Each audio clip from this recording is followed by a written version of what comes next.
Chapter 9:14. Sandy was usually timid and adorable, but when she got serious, she was not weak at all. She was willing to risk her life for Gu Mengmeng. Disregarding the fact that she was pregnant, she glared at Elvis with a, "If you want to touch Gu Mengmeng, you have to do it over my dead body," attitude, not giving in at all. Bode and Colin were so scared that their calves were cramping up, afraid that Elvis would rashly slap them with his claws. That would be the end of one corpse. But Sandy did not care at all. She stood in front of Elvis and Leah like a mother hen protecting her chicks. Stiffening her neck, she said, "Yes, it's mine. So what?" With that, she pointed a bare claw at Cole and said furiously, "This scum did something shameless with Ellie. As Gu Mengmeng's first partner, why didn't you kill him? You actually allowed him to wander around Gu Mengmeng and disgust her. From this, it can be seen that you don't care about Gu Mengmeng at all. Even if you don't cherish her, I will. As long as I, Sandy, have a bite to eat, I will not let my Gu Mengmeng starve. You two shameless bastards, get lost." Elvis's face turned green and white from Sandy's scolding. He gritted his teeth and looked at the little person hiding behind Sandy, who was gloating at his misfortune. Seeing how she was smiling so widely that her eyes were curved into a line, but she was still trying her best to hold it in, just like a silent phone with the vibration mode switched on. That smug look on her face instantly extinguished the fire in Elvis's chest. How long had it been since she last smiled like this? It seemed like she had not done any pranks ever since Snake died. He had not seen that sly and mischievous smile on her face for a long time. Just based on that smile, he could tolerate Sandy's scolding no matter how harsh it was. Moreover, although Elvis felt that it was unnecessary, he still treasured the friendship of having one more person who was willing to risk everything to protect Gu Mengmeng. In the worst-case scenario, even if Sandy did something even more rude today, so what? As long as Gu Mengmeng still treated Sandy as an important friend, Elvis would not do anything to hurt her. After his anger subsided, Elvis could only smile helplessly. He took a step to the side and circled behind Sandy to carry her in his arms. Then, he signaled Colin and Bode to restrain Sandy, who was about to snatch her from his arms again, with a glance. He then said leisurely, "I brought him here today to let you seek justice for Xiao Meng. How do you think we should kill them? Come up with an idea, and I'll execute it." Sandy stopped struggling and looked at Elvis quietly, asking, "Really? Are you siding with that scumbag?" Elvis shook his head and said, "In this whole world, I will only side with Xiao Meng." "That's more like it." Sandy finally heaved a sigh of relief.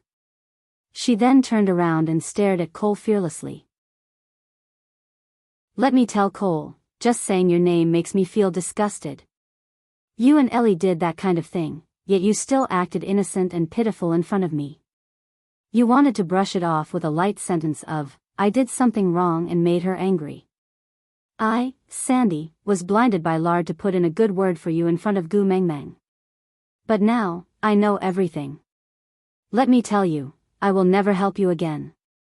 If you still have a little bit of conscience, you should go to the platform of the deity's punishment and ask the beast deity to cleanse your dirty body and soul." Aside from the topic. Chapter 9:15. When had Cole ever been scolded like this before? Although he was not as respected as Big Brother and Leah, he was still the second highness of the Messenger's tribe. Who would not be respectful in front of him? Even when his father was still alive, he had never reprimanded him like this. Sandy's scolding was a strange experience for him. He felt that he should be angry. But for some reason, he could not be angry. Maybe, was it because he had grasped onto a very important piece of information? "Ah, Gu, you care a lot about the matter between Ellie and me? Are you jealous?" Cole's smile was filled with a sense of contentment. He tilted his head and looked past Sandy, landing his gaze on Gu Mengmeng. Gu Mengmeng did not know whether to laugh or cry. She had originally made up a lie to cover up the loophole in the bewitching spell that Cole had placed on Sandy. Now, it was hard for her to defend herself. Laughing dryly, Gu Mengmeng said, "Do what you have to do, don't care about those useless things." But Cole tapped his chin lightly with his finger and said, "But, this is the first time I have been scolded in my entire life. After being scolded so harshly, I should at least get to the bottom of it, right? If what she said is true, then I am willing to be scolded.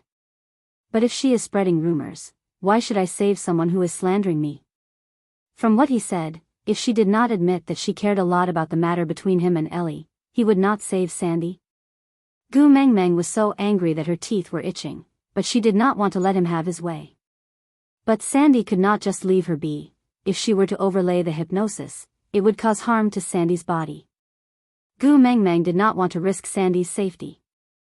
After weighing the pros and cons, Gu Mengmeng decided to say something against her will. She stared at Cole, trying hard to believe that the person in front of her was Leah. Just as she was about to speak, she saw a bare paw smack onto Cole's shoulder. Even Cole staggered from the slap and stumbled to the side. He stared at Sandy with a malicious gaze, his sharp claws and fangs flashing. Almost instantly, he instinctively attacked Sandy. Bode and Colin had been paying attention to Sandy's movements. Naturally, they had long discovered her movements, but it was too late to tell her not to act rashly. Thus, they could only make the most basic defensive response in an instant. Bode pulled Sandy back and protected her in his arms. He turned around and faced his back to Cole. Colin stood in front of Bode and used his own arm to catch Cole. After Colin and Sandy had mated, they were already third-level beasts. In the beast world, they were already considered to be above-average masters. Under normal circumstances, they were more than enough to protect a female. However, under normal circumstances, this did not include fighting against level 5 orcs. Even if Cole was a crippled beast, he had stayed at the peak of 5th level for so long.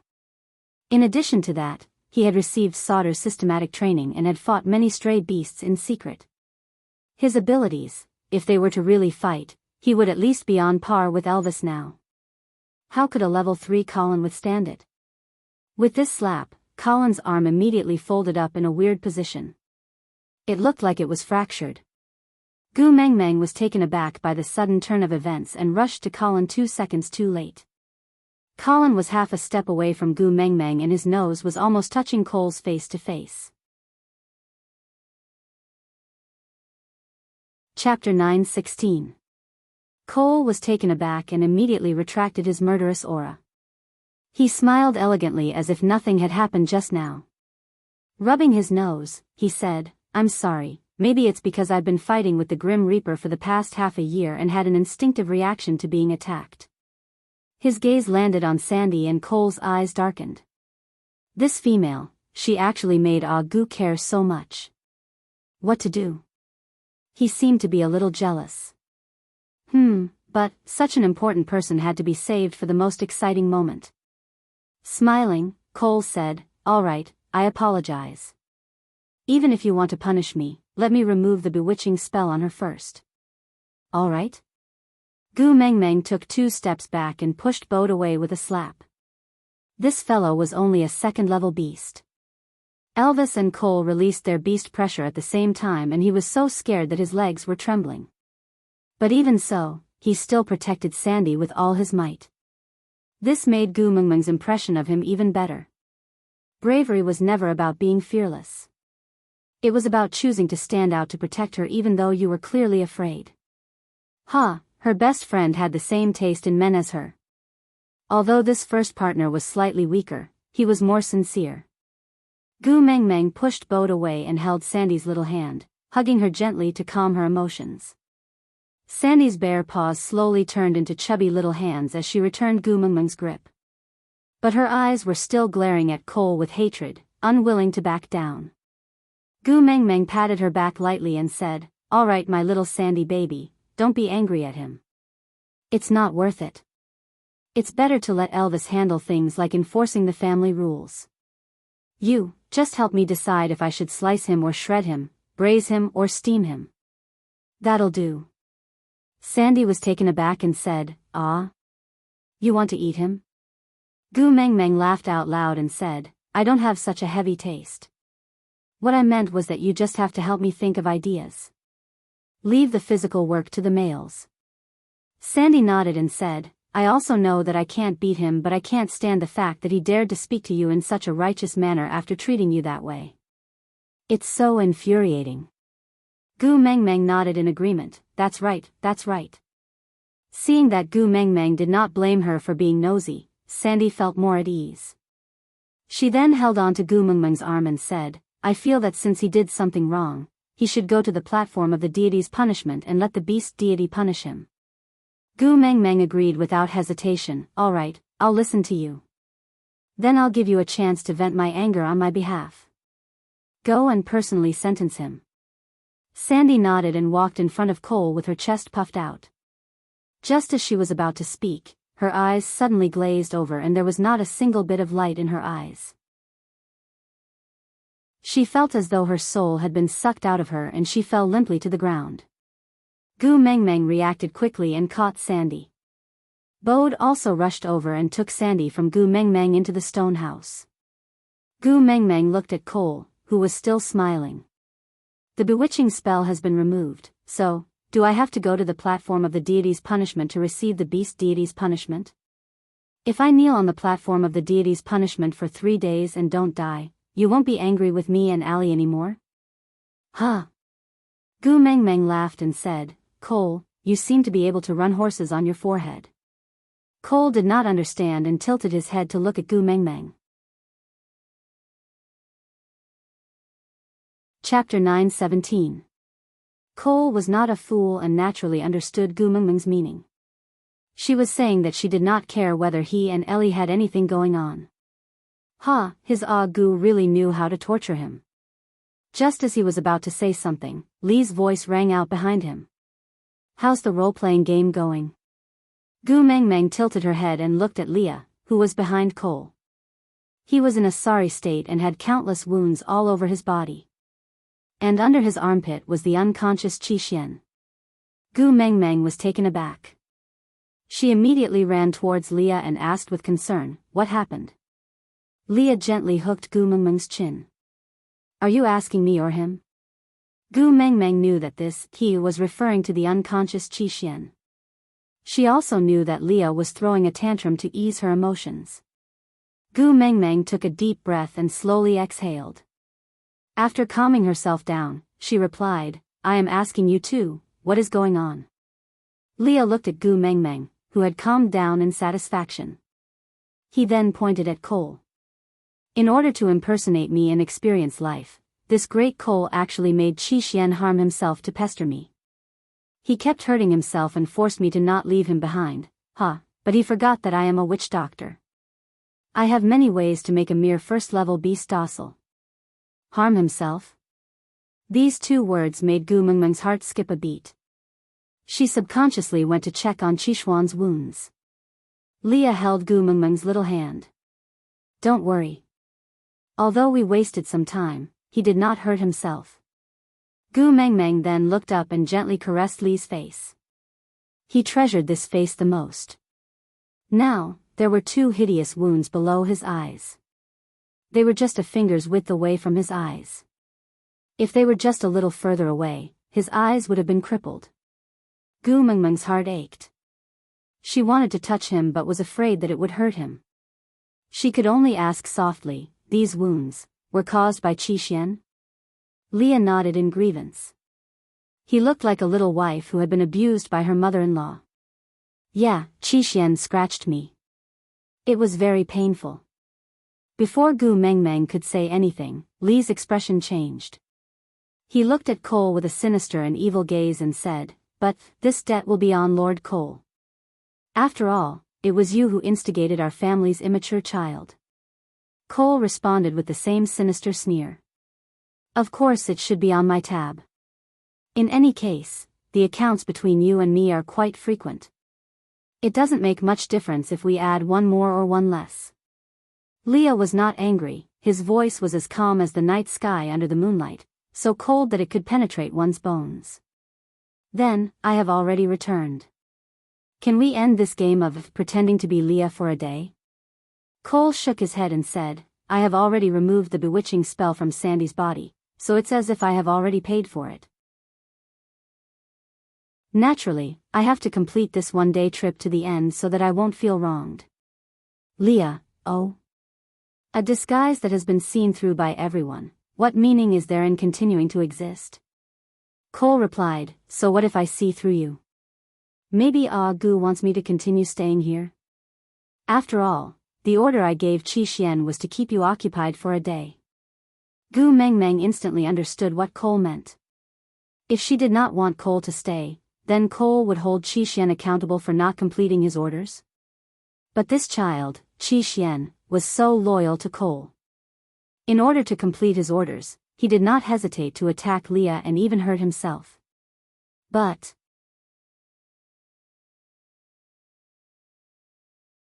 Chapter 9:18. I will let you stay, but only for this day.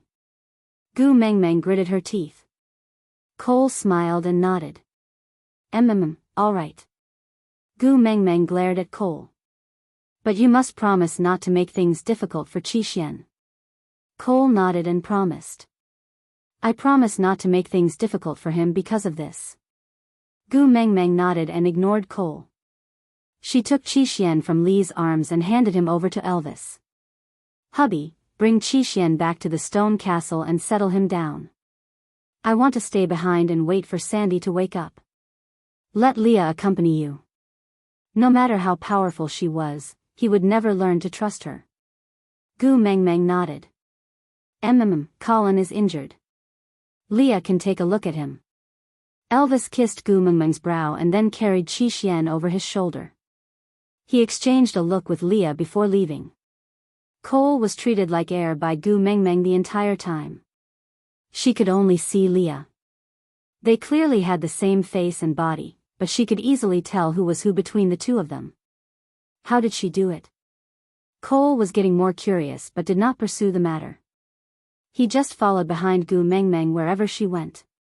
Leah walked to Colin's side and pulled up his broken arm. He snorted and said with a look of disdain, useless. Colin lowered his head and did not dare to retort. Leah used a tree branch to fix Colin's arm in place. To think that you had to give up your position as the messenger's guard. You are just like a bear, placing you beside my Gu Mengmeng. You are really bringing down my Gu Mengmeng's glorious image. All right, Leah. Gu Mengmeng rarely saw Leah speak so sharply. Every word he said pierced right into someone's heart. Colin was just a third-level beast. Gu Mengmeng felt that he was already very manly for daring to stand in front of Cole to protect Sandy. This was an honorable injury and should not be treated like this by Leah. Leah turned to look at Gu Mengmeng with a resentful gaze. Your heart aches? Did you really like him back then? Gu Mengmeng pinched Li's waist harshly. What nonsense are you spouting? Is it something a human would do to steal one's best friend? What do you take me for? Leah immediately mumbled timidly, don't be angry, I won't say it, all right? As he spoke, Leah had already fixed Colin's hand in place. Unsure if it was intentional or not, Li's finger kept tapping on the fixed branch, causing Colin's entire arm to go numb. He gritted his teeth but did not dare to make a sound. You're not allowed to take this branch off. Keep it there until Sandy gives birth. Do you understand? After saying that, Leah then stopped tapping his fingers on the tree branch and pounced towards Gu Mengmeng, hugging her whole body. He rubbed the side of her face coquettishly and said, Mengmeng, I don't like it when you protect other males. I'm jealous. Gu Mengmeng felt helpless towards Li's unscrupulous words of jealousy. She could only turn around and stroke his head that was on her shoulder, saying, I'm not protecting Colin, it's just that, it's immoral to bully an injured person. Leah kissed the side of Gu Mengmeng's face and said, I'm not bullying him. I'm telling him that if he wants to protect his own female, sacrificing himself is not enough. Becoming stronger is the only way out. First, he has to have the ability to protect himself. Only then can he better protect the people important to him.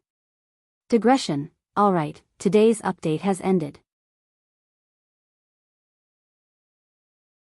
Chapter 9:19. A person who suppresses his own level and refuses to level up, using himself as a bait to teach others how to become stronger. Gu Mengmeng still felt angry and her heart ached when she recalled Li's decision. Leah smiled devilishly and poked Gu Mengmeng's little face with his finger. Then, he straightened his joystick and hugged Gu Mengmeng in the crook of his arm. He smiled and said, "Little fellow who loves to hold grudges, haven't I already changed? Moreover, our family situation is different from his. We have a strong enough Elvis in our family, that's why I dare to be a weak Leah. But in their family, he is the strongest.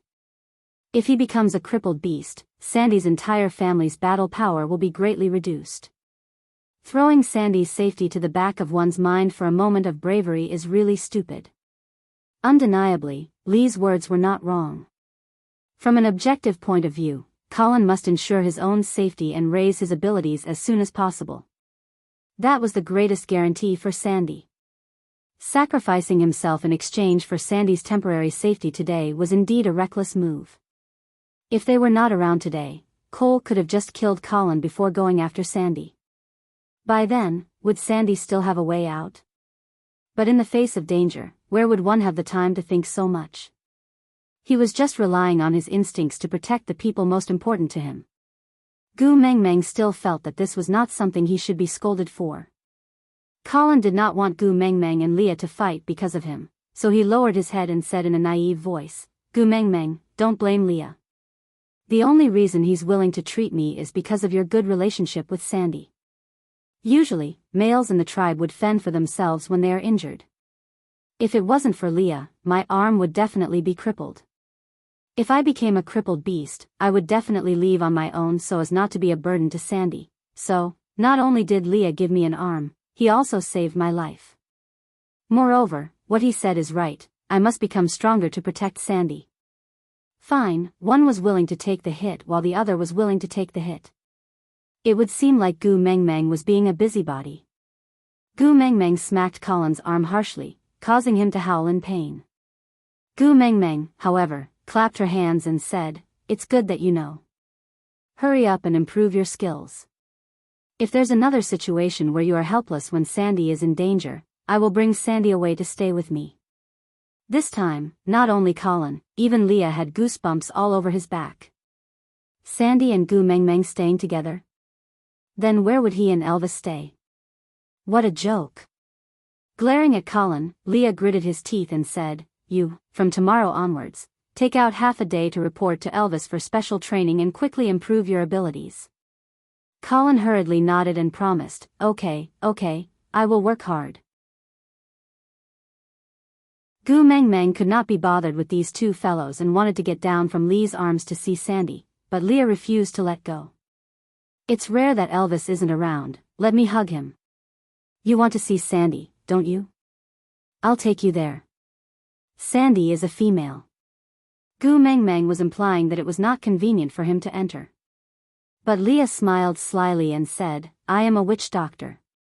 Gu Mengmeng facebombed and thought to herself, "You are abusing your power to seek personal gains." Chapter 920. Sandy was still unconscious.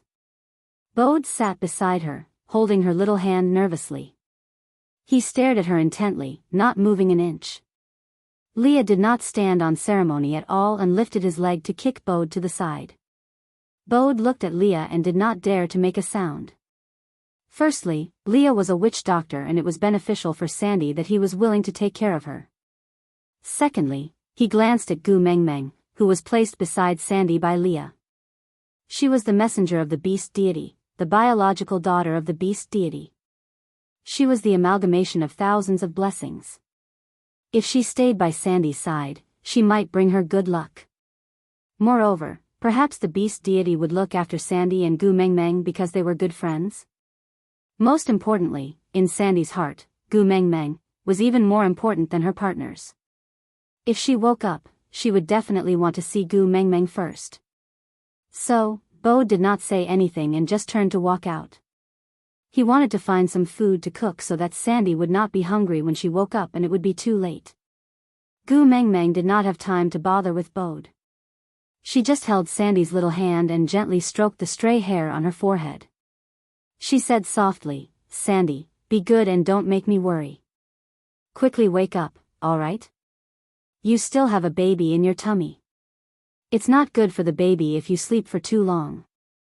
Didn't we agree that once your baby is born, you will recognize me as your godmother? You don't even know, my 4 little cubs have grown up and they don't even kiss me. I really miss the times when they were fluffy and acted like a spoiled child by my side. I plan to use the few in your tummy to satisfy my own fluffy fetish. So, quickly wake up, alright? Give birth to a few chubby and fluffy little fellows for me to play with? Sandy seemed to have heard Gu Mengmeng's words. Her delicate brows furrowed before she slowly opened her eyes. She curled her lips and looked at Gu Mengmeng. She opened her mouth and only replied after a long while, all right. Gu Mengmeng could not help but laugh. She helped Sandy sit up and teased, you agreed just like that? Your mother's heart is really big. Sandy was also smiling. It was a good thing that Gu Mengmeng liked her child, why would she not agree? With a slight headache, Sandy did not speak his mind. She used her hands to support her body as she sat up straight and looked at everyone in the room. When her gaze landed on Cole, Sandy shuddered and instinctively tightened her grip on Gu Mengmeng's hand. She looked at Cole warily. Why are you here? What are you doing? Huda and the rest? What did you do to the wolf pups? Give the wolf cub back to me, give it back to me. Gu Mengmeng hugged Sandy lightly and patted her back, saying, Sandy, don't be afraid, I am here. Sandy's body stiffened and she allowed Gu Mengmeng to hug her. Then, her head was in a mess and she felt a sharp pain as if she was being stabbed by needles. After a long while, her thoughts slowly returned to normal. How she had been threatened by Cole to go out alone, how she had foolishly believed that Cole and Gu Mengmeng were partners, and how she had even helped Cole and Gu Mengmeng get together. Bit by bit, everything returned to normal.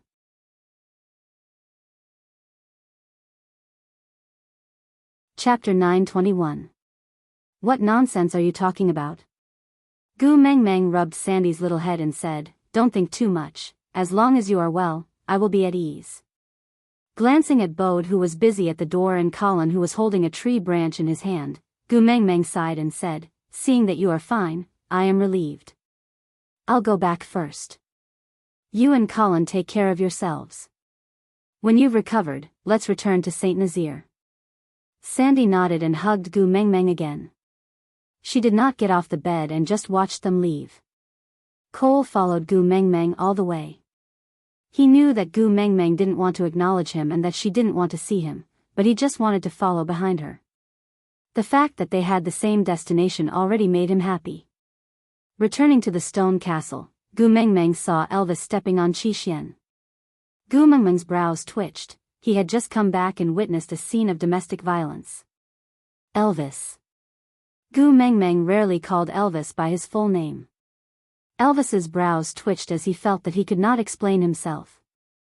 As long as it was something related to the 4 young ones, Gu Mengmeng would always stand firmly on their side regardless of whether they were right or wrong.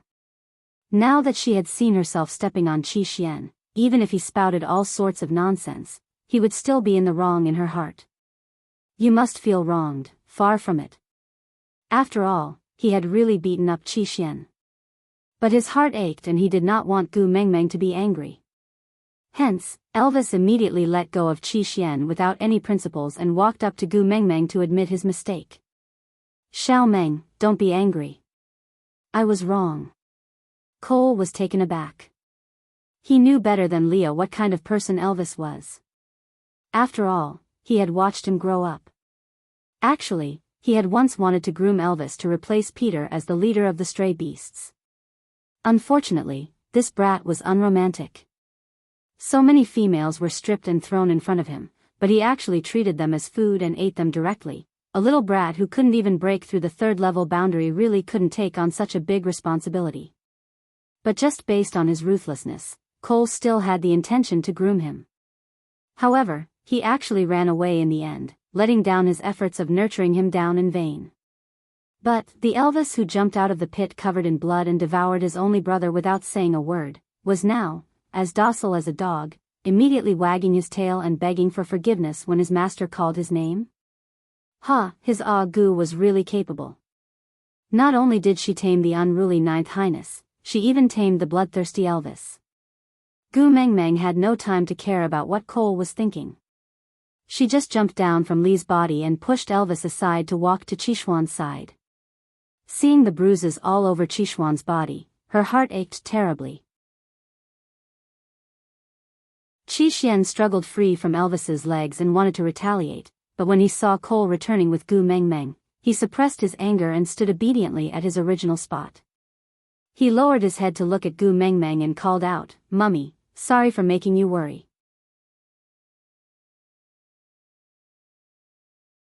Chapter 922. Qixuan didn't object and just stared straight at Cole.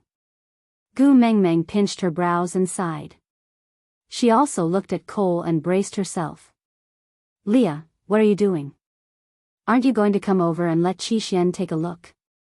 Cole's lips curled into a faint smile. See how easy it was to control Gu Mengmeng. He didn't need to control Sandy and Oakley at all. Just Qixuan alone could easily make her submit. Walking to Gu Mengmeng's side, Cole hesitated for a moment. But he still imitated Leah and rested his chin on Gu Mengmeng's shoulder. Gu Mengmeng, who was 1.72 meters tall, was really too short for him. Moreover, he was not as used to this action as Leah and Elvis. Even though he had practiced it countless times in his mind, it was his first time actually doing it. So he was still not used to it. The way he bent over made him look like a little lobster. Gu Mengmeng shrugged her shoulders impatiently. She glanced sideways at him. "Don't push your luck. My patience has always been short." Cole raised his hands and took 2 steps back in a surrendering manner. He smiled helplessly.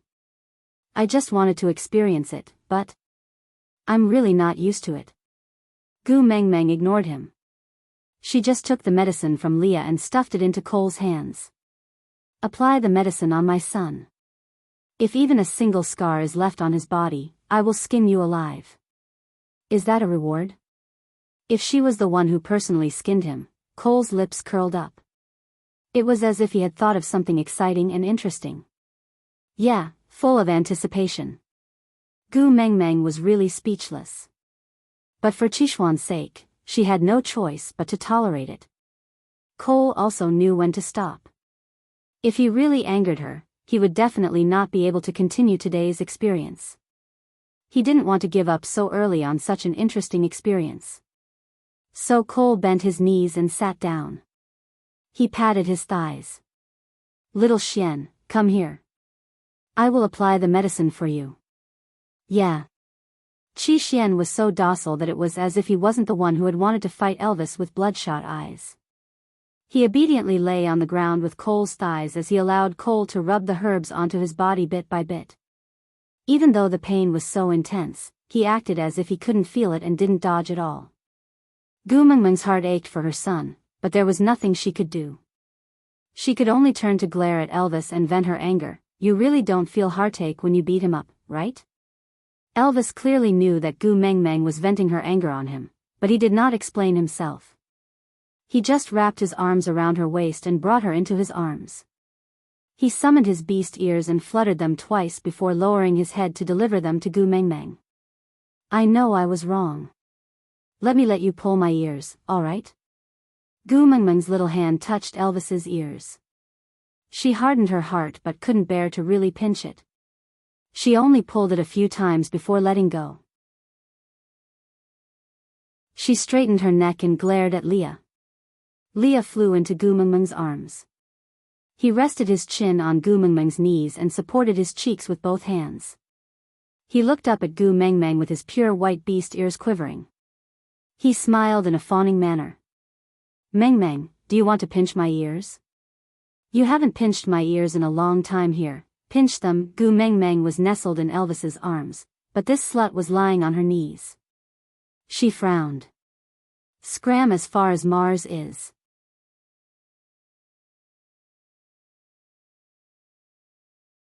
Chapter 923. Gu Mengmeng had a nosebleed. It was not because of Lee's teasing, but because their current position was a little, indescribable. Elvis and Leah were both tall and muscular. She was nestled in Elvis's arms while Leah was sticking close to her. Be it Leah or Elvis, they could easily cover her up so tightly that no one could see a single strand of her hair. So, from any other angle, it looked like Leah was lying on Elvis's chest and muttering to herself. And because Elvis was looking down at Gu Meng Meng, the visual effect was that he was looking at Leah with a face full of love and adoration. K. Gu Meng Meng once again recalled the misunderstanding when she just transmigrated here. Leah and Elvis did not know what she was thinking about and just panicked when they saw her nosebleed. Elvis carried Gu Meng Meng and dashed out of the door without saying a word while Leah followed behind. If not for Cole's fifth-level power, he might not even be able to see how the two of them ran out. What happened? Cole did not understand, but he still stood up and chased after Elvis and Leah. There was no stream near Sauter, so Elvis ran a little further this time. When he finally reached the stream, he carried Gu Meng Meng and jumped in without saying a word. Gu Meng Meng was dumbfounded the entire time. She did not know why Elvis ran, and in order to not have a stomach full of wind, she could only keep her mouth shut tightly. Finally, Elvis stopped, and before she could even say, "What happened?" both of them fell into the water with a splash. They choked and coughed non-stop. Leah, who was following closely behind, patted her back to soothe her breathing while asking with a face full of concern, "How are you? Do you feel better after soaking in the stream?" Gu Meng Meng coughed until tears came out, and she really could not find the time to answer Lee's question. Finally, she stopped coughing and stared at Elvis and Leah with her big, watery eyes, who were looking at her as if she was a terminally ill patient. She said, "Who can tell me what happened?" Elvis held Gu Meng Meng's chin and stared at her nose.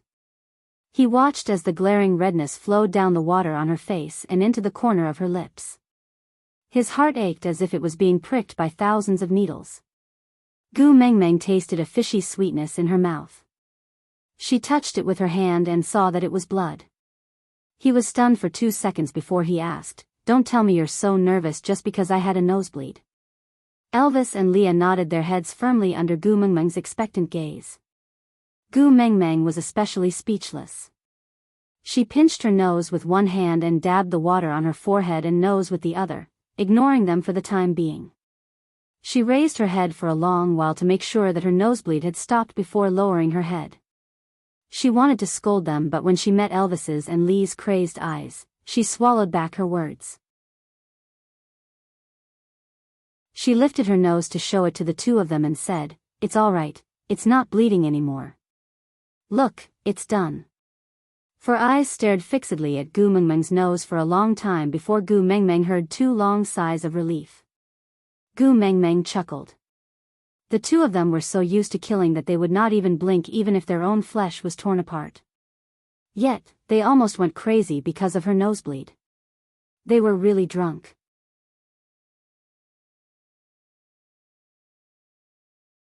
Chapter 924. "We're not going back to the stone castle, it's too far." Elvis said to Leah, "Find a cave nearby, dig one if there's no suitable one. We'll stay by the stream from now on." Gu Meng Meng exclaimed, Hey, wait a while. Why do we have to stay by the stream? My sons are still in the stone castle.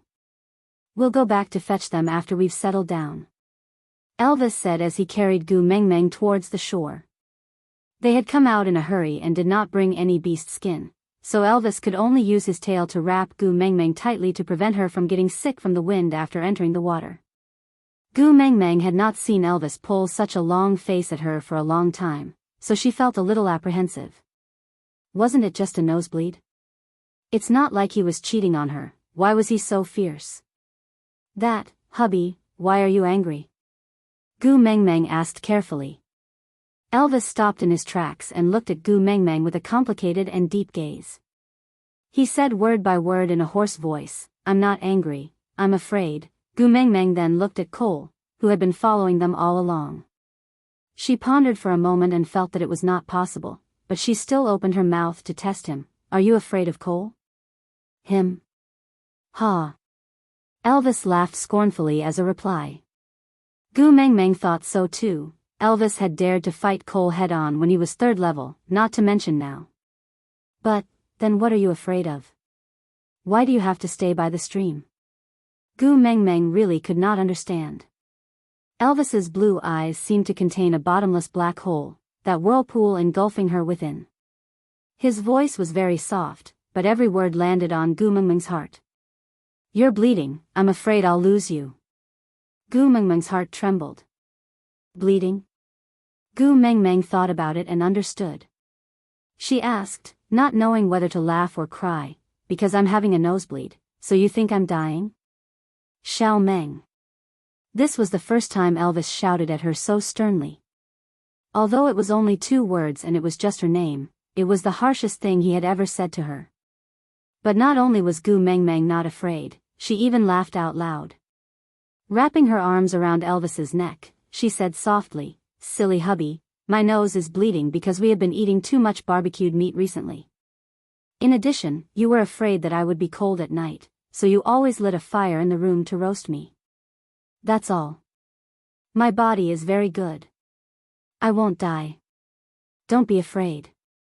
Elvis was skeptical of Gu Mengmeng's explanation. They ate and lived together with Gu Mengmeng, but why did he, Leah and even the 3 little ones not have a nosebleed, but Gu Mengmeng did?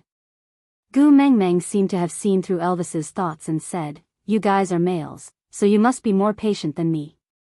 I'm so delicate, don't you think? Actually, Gu Mengmeng was mocking herself when she said the word delicate. It was mainly to ease the atmosphere and make Elvis and Leah happy.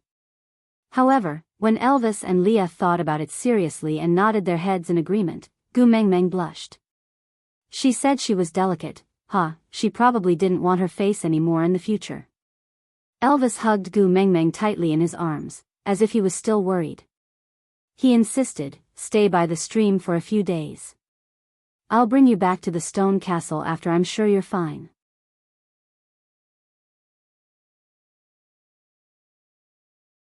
Chapter 925. Banning barbecued meat from the menu? Gu Mengmeng could almost imagine Oriton's murderous expression when he heard this news. When they slept, the 2 of them hugged her together. Wouldn't the attacks she had to endure be multiplied when he unleashed his beastly nature? Was having a nosebleed a heinous crime?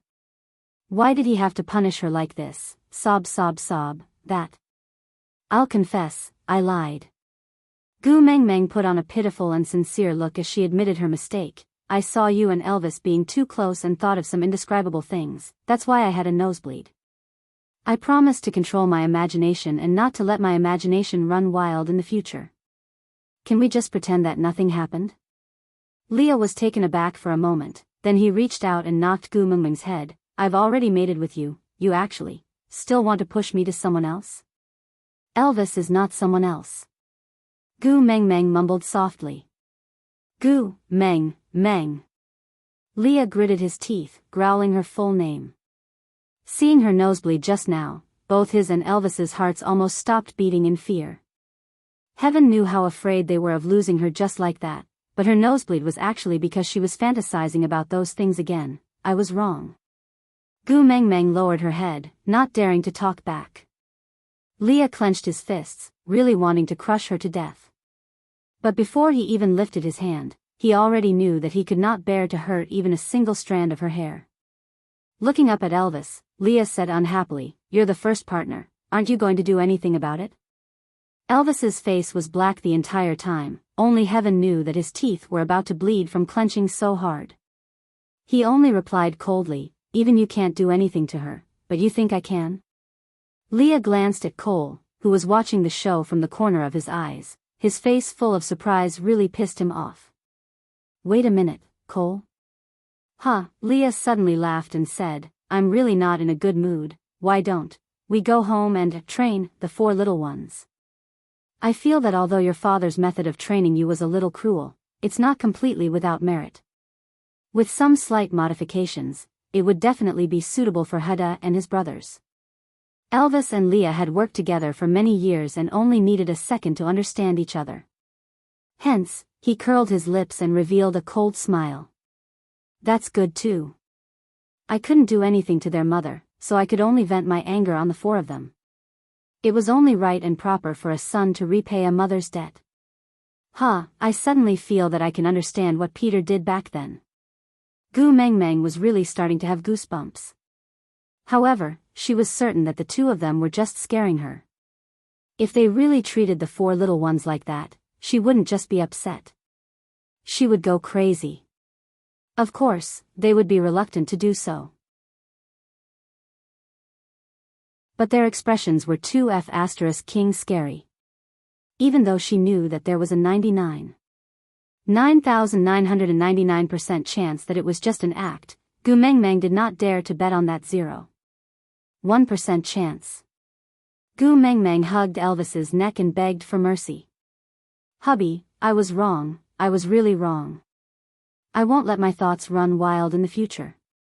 Don't treat our sons like this, I beg you, why don't you just punish me, dig a hole and bury me inside, sobs sobs sobs, hubby, after burying me, please let our sons off."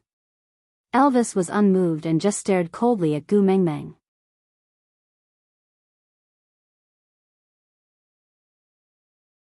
Chapter 926. How long had it been since she called him Daddy Leah? He had tried to coax her to call him that when he was in a trance, but she refused. Now, how could he bear to really make her sad? He was just scaring her as punishment. But, any kind of punishment? What kind of fox would he be if he didn't reject a gift that was delivered right to his doorstep? Any kind of punishment? Leah suppressed the urge to smile and asked in a cold voice. Gu Mengmeng nodded her head vigorously and said, "As long as you don't bully my sons, I will accept any kind of punishment." Leah then tapped Gu Mengmeng's little nose with a chuckle and said, "Remember your promise, if you dare to go back on it. I will put the blame on Huda and his brothers." "I don't dare to, I definitely won't go back on it." Gu Mengmeng hurriedly waved her hands and shook her head, being extremely obedient. Leah gave Elvis a look and the two of them tacitly decided to forget about this matter. After all, if they continued teasing her and she really cried, they would be the ones who would feel heartache. Seeing that her man's expression had softened, Gu Mengmeng was not too worried that she had sold herself out with her promise just now.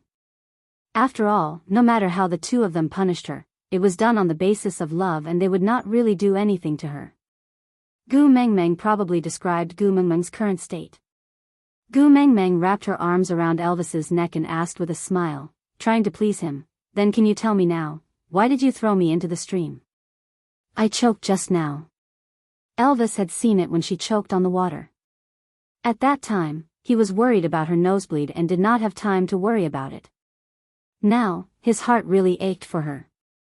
Gently rubbing her little head, he said, "I remember the last time you had a nosebleed, you went to the stream and soaked yourself in the water, then you recovered. So, the moment I saw your nosebleed, I immediately brought you to the stream." The last time, Gu Mengmeng tried her best to recall that she had also had a nosebleed when she had just arrived in the beast world. At that time, she had just gotten to know Sandy and that lass had chased after Elvis as if she was about to die, attracting the attention of everyone in the tribe. She had a nosebleed and looked as if she was bidding farewell to a corpse. Thinking of that scene, Gu Mengmeng could not help but smile again. Her little head swayed and her eyes shone brightly. Elvis did not know what Gu Mengmeng was thinking about, but seeing her smile, the corners of his lips curled up unknowingly. When Gu Mengmeng snapped back from her memories, she met Elvis's deep and affectionate eyes. Gu Mengmeng's heart ached at the thought of how flustered he was just now. Because of her nosebleed, Elvis and Leah might really be frightened. To prevent such a thing from happening again, Gu Mengmeng decided to teach them the correct way to handle a nosebleed. After saying that, Elvis and Leah looked at each other. It turned out that as long as he splashed water on his forehead and nose bridge, and then raised his head, he would be fine. So, why did they run to the stream in such a hurry? On the way back, they met Chi Xian and Oakley who were chasing after them.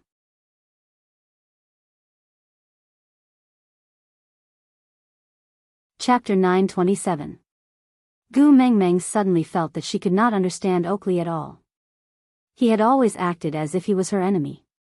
That look that said no one could stop him from joining forces with Cole to unify the beast world made Gu Mengmeng bitterly disappointed. But just now, she was very sure that Oakley's bloodshot eyes and worried expression were not faked. Faking, he could not fake those minor details. It should be said that it was all thanks to Wang Xiaoxin. Because of her professional knowledge, Gu Mengmeng had a certain level of understanding of a person's micro-expressions. The success rate of lying in front of her now was extremely low. She did not know what Oakley was up to, but she knew that this friend still cared about her. This made Gu Mengmeng feel very comforted. Smiling, Gu Mengmeng replied, "I'm fine, just a little nosebleed." Elvis and Leah were too nervous and caused such a commotion. "Tell everyone to go back, it's fine now." "Yes." Oakley took another look at Gu Mengmeng, before turning around resolutely, hiding all his concern deep in his heart. Did he not dare to show any concern for her? It was impossible for him to be guarding against Leah and Elvis, so he could only be guarding against Cole. Was he not joining forces with Cole? What was he trying to deceive Cole about? Was it related to her? Gu Mengmeng could not figure it out, but it was not her place to probe further. Cole was too smart, especially when it came to manipulating people's hearts. No matter what Oakley was plotting, the chances of success were not high. At this moment, the least she could do was not to spoil his plans. So Gu Mengmeng kept her mouth shut and did not call Oakley. Instead, she allowed him to leave her sight and call her tribesmen back to the city. When she returned to the stone castle, the three little ones and Burke were waiting at the entrance. Seeing her return from afar, the three little ones pounced towards her. "Mummy, what happened? Why did everyone say that you died?" "Died?" Gu Mengmeng face-bombed. She had really witnessed the true meaning of rumors. Saying that she was dying because of a nosebleed, why not say that she had exploded on the spot? Gu Mengmeng jumped down from Elvis's arms and hugged the three little ones in her arms. She comforted them gently and said, "Don't listen to their nonsense. I have your father Beast and father Leah protecting me. How can I die?" Heda patted Kanwu and said, "That's right. Moreover, Mother is the messenger of the beast deity. She said she has someone protecting her." Gu Mengmeng was tickled by Heda's grown-up look and added, "That's right, Mummy has people above me." Seeing that Gu Mengmeng was fine, Kanwu was relieved. He teased Heda, I wonder who was the one who looked as though he was struck by lightning." His eyes were dripping with oil. "Does that mean Heda cried just now?" Heda blushed and said, "Don't talk nonsense, I didn't." Jiayu shook his head and took out a piece of beast skin from the house to pass to Gu Mengmeng. "Mummy, you are drenched. Wrap it up with the beast skin first. Don't fall sick." Gu Mengmeng nodded and took the beast skin from her son to wrap herself up. Then, she kissed Jiayu's little head and said, "Our Jiayu is so considerate." Jiayu chuckled and turned to look at Cole. "Father Leah, aren't you going to boil the water? My mummy is freezing." Cole was first taken aback before he smiled and said, "All right, I'll go boil the water. Aside from the topic, my babies, it's the end of the month. The tickets don't have to expire. Give them to me on account of how hard I work to save them, yeah. Babies, today's update has ended."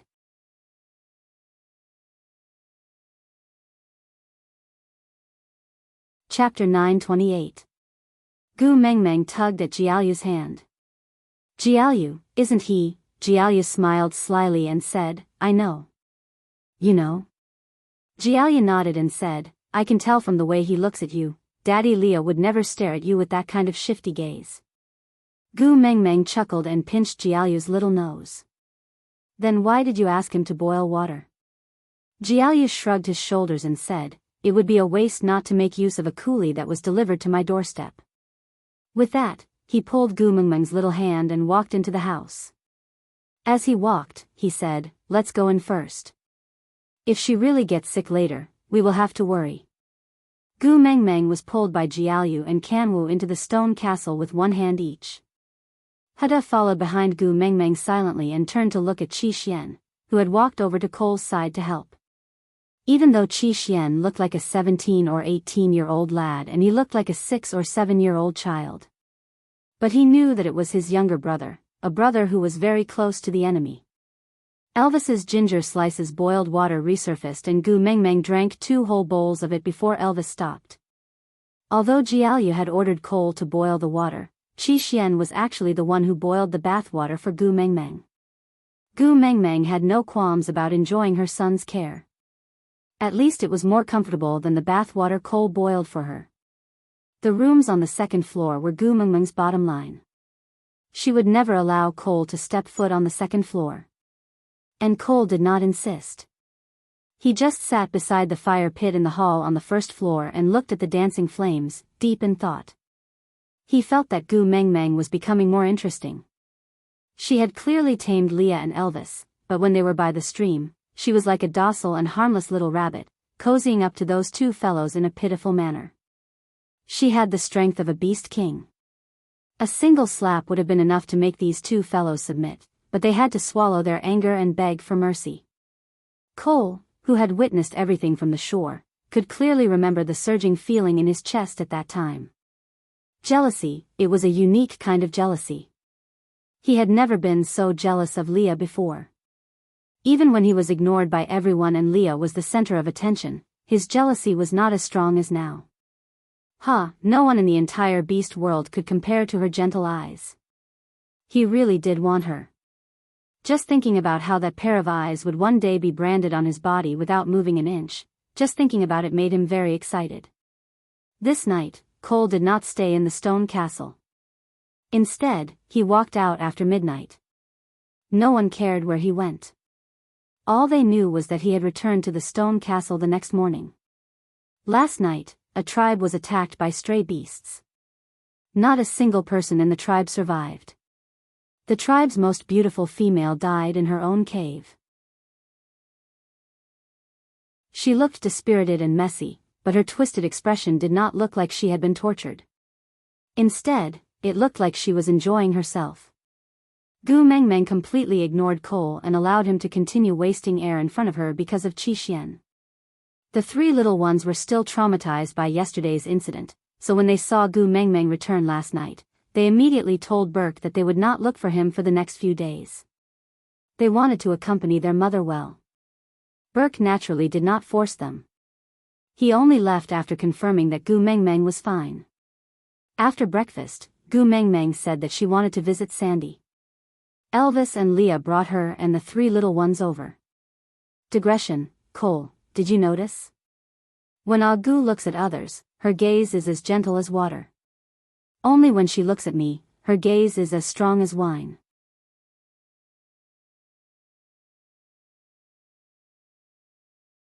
Chapter 929. Cole followed closely behind. Even though he was just a step away, he still seemed out of place. He would never be able to blend into their scenes, and could only follow them like a demon. Qi Xian followed beside Cole, and even though he belonged to the bright side, he still hid himself in the shadows. If not for that, Gu Mengmeng could have completely destroyed Cole. Qi Xian knew that his choice had caused trouble for his mother. He was very apologetic, but he did not regret it. Even if one day, his mother was sick of the shackles he had created and killed him, he would not regret it. After all, that evil person in everyone's eyes was the one who had woken him up from his long slumber, and trained him little by little when he could not even stand up due to his prolonged coma. Most of his memories were related to him. Having depended on each other for so long, Qi Xian had already treated Cole as the most important person in his life. Moreover, he was indebted to him. He could only repay this debt himself. When Gu Mengmeng arrived at Sandy's place, Bode had already prepared lunch. Elvis handed Gu Mengmeng over to Leah, before bringing the 3 little ones with him to an empty space outside the tribe to begin their training. Gu Mengmeng felt that there was no need to rush. After all, Colin's hand had just been injured yesterday, shouldn't he rest for a few days? But Elvis and Colin both said that males were not so fragile, as long as Lee's splint was not removed, it would not be a big problem. Colin was more desperate than anyone else to raise his own abilities. After all, he was the strongest partner in Sandy's family. If he could be promoted again, the entire family's fighting power would rise by another level. Seeing that she could not stop them, Gu Mengmeng instructed Elvis to be careful and not to aggravate Colin's injuries. Sandy also told Colin not to be stubborn, and then let them leave. Cole did not leave. Instead, it was as if he did not understand Sandy's family's wariness and disgust, as well as Gu Mengmeng's disregard. He just followed Gu Mengmeng quietly, without saying or doing anything unnecessary. After having lunch at Sandy's place and chatting with her for a while, Gu Mengmeng prepared to return to the stone castle.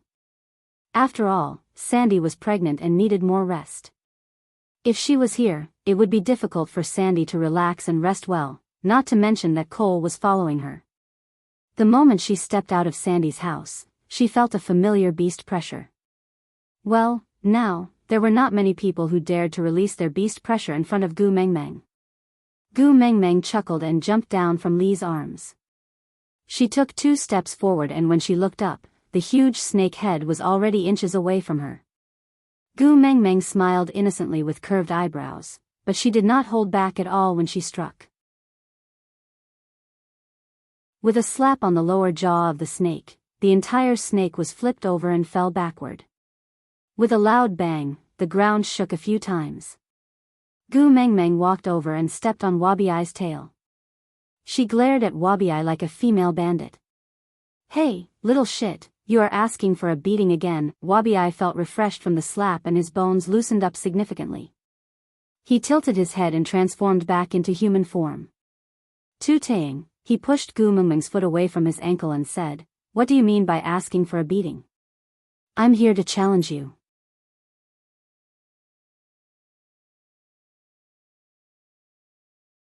Chapter 930. Wabiai ignored Gu Mengmeng's teasing.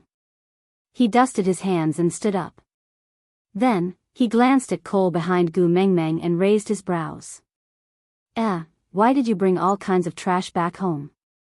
This kind of trash, and a crippled stray beast at that.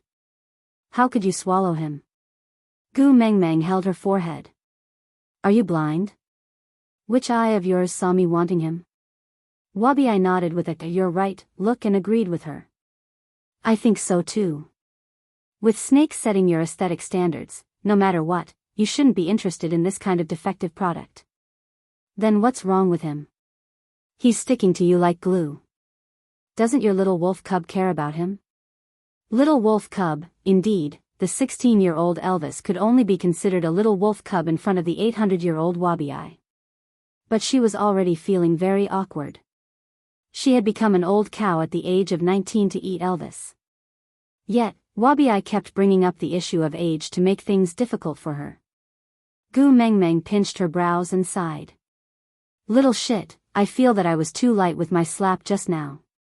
Why don't we go for another 300 rounds? What do you say?" Wabiai did not know that he had stepped into Gu Mengmeng's minefield by calling her a little wolf. He just shrugged his shoulders and said, "Forget it, I'm used to being beaten up 300 times by you, so it's nothing much, but when your hand starts hurting, Snake will blame me for making you suffer." Gu Mengmeng's eyes widened. Gu Mengmeng grabbed Wabiai's forearm with both hands. She looked up at him. "But I really want to hit someone now. How do I break this?" Actually, she wanted to grab his shoulder. But, the difference in height was really cruel and torturous. Wabiai pointed at Cole behind Gu Mengmeng. "Hit him. Isn't he a ready masochist?" Gu Mengmeng turned back to look at Cole. She thought that if she hit him, Gu Mengmeng might not be able to control herself and just slap him to death. But if she really slapped him to death, Qi Xian would definitely blame her. Then, she would really lose this son of hers. Gu Mengmeng shook her head. "It's too disgusting to slap a cockroach with my bare hands. I can't bear to do it." Wabiai laughed heartily and said, "Why does it sound like you hit me because you think highly of me? Should I be grateful?" Gu Mengmeng nodded in agreement. But Wabiai scoffed in disdain, before turning to walk back with Gu Mengmeng shoulder to shoulder. As they walked, he reported the situation of the Snake King Valley after the end of winter. In the past, with Snake around, no one dared to enter the Snake King Valley. And in the first winter after Snake left, some of the more daring orcs started plotting against the Snake King Valley. During winter, the snake beasts needed to hibernate and they were basically in a state where they were at the mercy of others. Hence those people sneaked into the Snake King Valley and found a few caves where the hibernating snake beasts lived. They wanted to eat the hibernating snake beasts to raise their own powers. Well, a few snake beasts did die, but those who sneaked in didn't make it out alive. Although the snake beast was in hibernation and could not actively attack, its venom was still present. After those fools ate the snake beast, they couldn't even take 3 steps before they bled from their 7 orifices and died on the spot.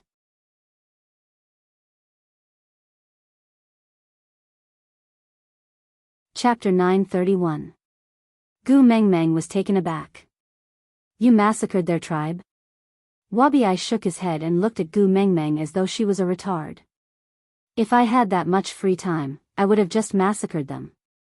Why would I send the corpses? Gu Mengmeng agreed. Sending the corpses was a warning to them. She wanted to tell them that this was the consequence of attacking the Snake King Valley. If they were going to be killed, why would they send the corpses? Wasn't that the same as taking off one's pants to fart? Moreover, I came to look for you the moment winter ended. I went to Saint Nazir first but came to no avail. Your family's paralyzed tiger told me you were here and I rushed here from Saint Nazir. Look at the time, I don't have the time to go massacre some tribe. Wabi said confidently with a look of disdain. Gu Mengmeng nodded in agreement. Then why was their tribe annihilated? Wabi laughed dryly. They were afraid that the Snake King Valley would take revenge on them, so they disbanded their tribe and joined other tribes. But strangely, none of them went to Saint Nazir or Sauder to seek refuge with you. Don't they know that I am no match for you and that being under you is the safest place? Gu Mengmeng shook her head with a chuckle. I am the saintess of the Snake King Valley. Seeking refuge with me, isn't that walking right into a trap? Wabi laughed. That's right, you are the real demon king hiding behind the scenes. Gu Mengmeng rolled her eyes at Cole. She politely declined the title of Demon King. Not long after returning to the stone castle, Elvis brought his 3 sons back. Oakley came along with them as well. After Oakley entered, he first bowed to Gu Mengmeng. Then, he looked at Wabi. Great messenger, although Wabi is your friend, shouldn't stray beasts keep a low profile when entering Sauder? Gu Mengmeng was speechless. She looked at Cole. Why don't you care about him? Oakley's expression did not change. Be it Cole or Wabi, I can't stop them with my current abilities. But in any case, this is the messenger's tribe. Since we've come in, we shouldn't make a big fuss, right? Gu Mengmeng understood now. Although Cole was also a stray beast, he rarely appeared in public during his time in Sauder. Yesterday, he had been running around with Gu Mengmeng and was also wearing Li's face. But today, Wabi had barged in and used his main body to strut around. Come to think of it, the appearance of the 5th-level stray snake must have caused quite a lot of controversy in Sauder. Gu Mengmeng shrugged. Wabi is my friend. If it is not convenient for him to stay here, I will leave with him. Leave? Oakley frowned and said, Lord Messenger cannot leave for the time being. Oh. Gu Mengmeng frowned and said, since when did you decide where I should go? Oakley replied in a neither servile nor overbearing manner, I naturally don't dare to restrict the great messenger's freedom, it's just that, the people in the beast world have been in a state of panic recently. After knowing that the messenger is staying in Sauder temporarily, a few tribe leaders have already sent people over to seek an audience with you. To prevent unrest in the beast world, it was better for the great messenger to meet him. After all, the trouble was caused by the Snake King Valley. Gu Mengmeng raised her brows. She instantly understood.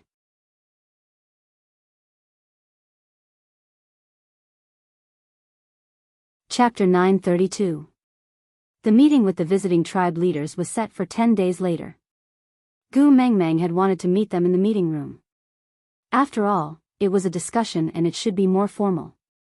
But the management team led by Oakley had unanimously rejected the idea. The reason was, that stone tablet with the 36 stratagems carved on it was a sacred object worshipped by Sauter and could not be seen by outsiders. Gu Mengmeng did not know whether to laugh or cry.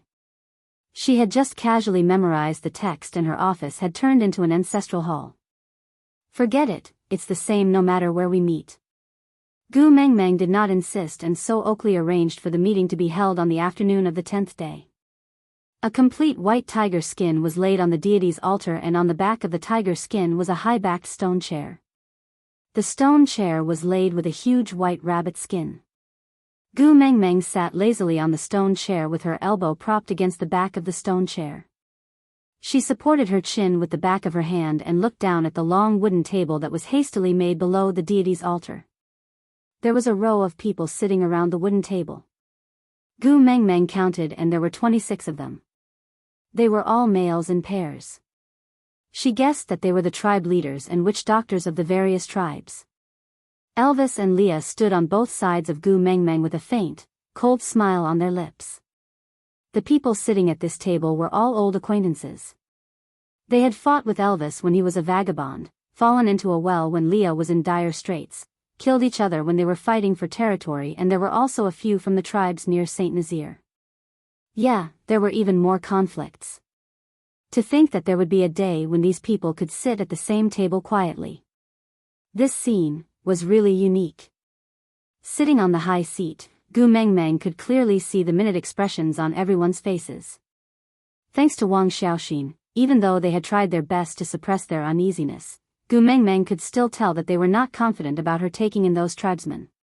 They all knew that Gu Mengmeng had inherited all of Snake's abilities and memories, but who knew if she had also inherited his personality? He was a person who would seek revenge for the smallest grievance. Gu Mengmeng chuckled and gave Oakley a look. Oakley, who was standing at the side of the altar, took a step forward and spoke first. Various leaders and witch doctors have come from afar. Oakley, as the city lord of Sauter, welcomes all of you. Actually, the people of the beast world were really not good at, nor were they used to such elaborate formalities. As such, after Oakley finished his welcome speech, everyone looked at each other and did not know how to respond. Wabi leisurely walked out from the shade. Due to his identity, he did not go up to the altar. Instead, he stood beside Oakley and leaned against the edge of the altar. Before he could speak, the 26 people who were sitting at the original spot stood up as though someone had stepped on a power source. They looked at Wabi with a guarded stance. Wabi snorted in disdain. What's the point of saying such useless things? If you want the Snake King Valley to let you go, what do you intend to use in exchange? Everyone was taken aback, before instinctively looking at Gu Mengmeng. After all, she was the one with the highest authority here. Even Wabi had to act according to her wishes. Only when she gave the order would the final decision be made.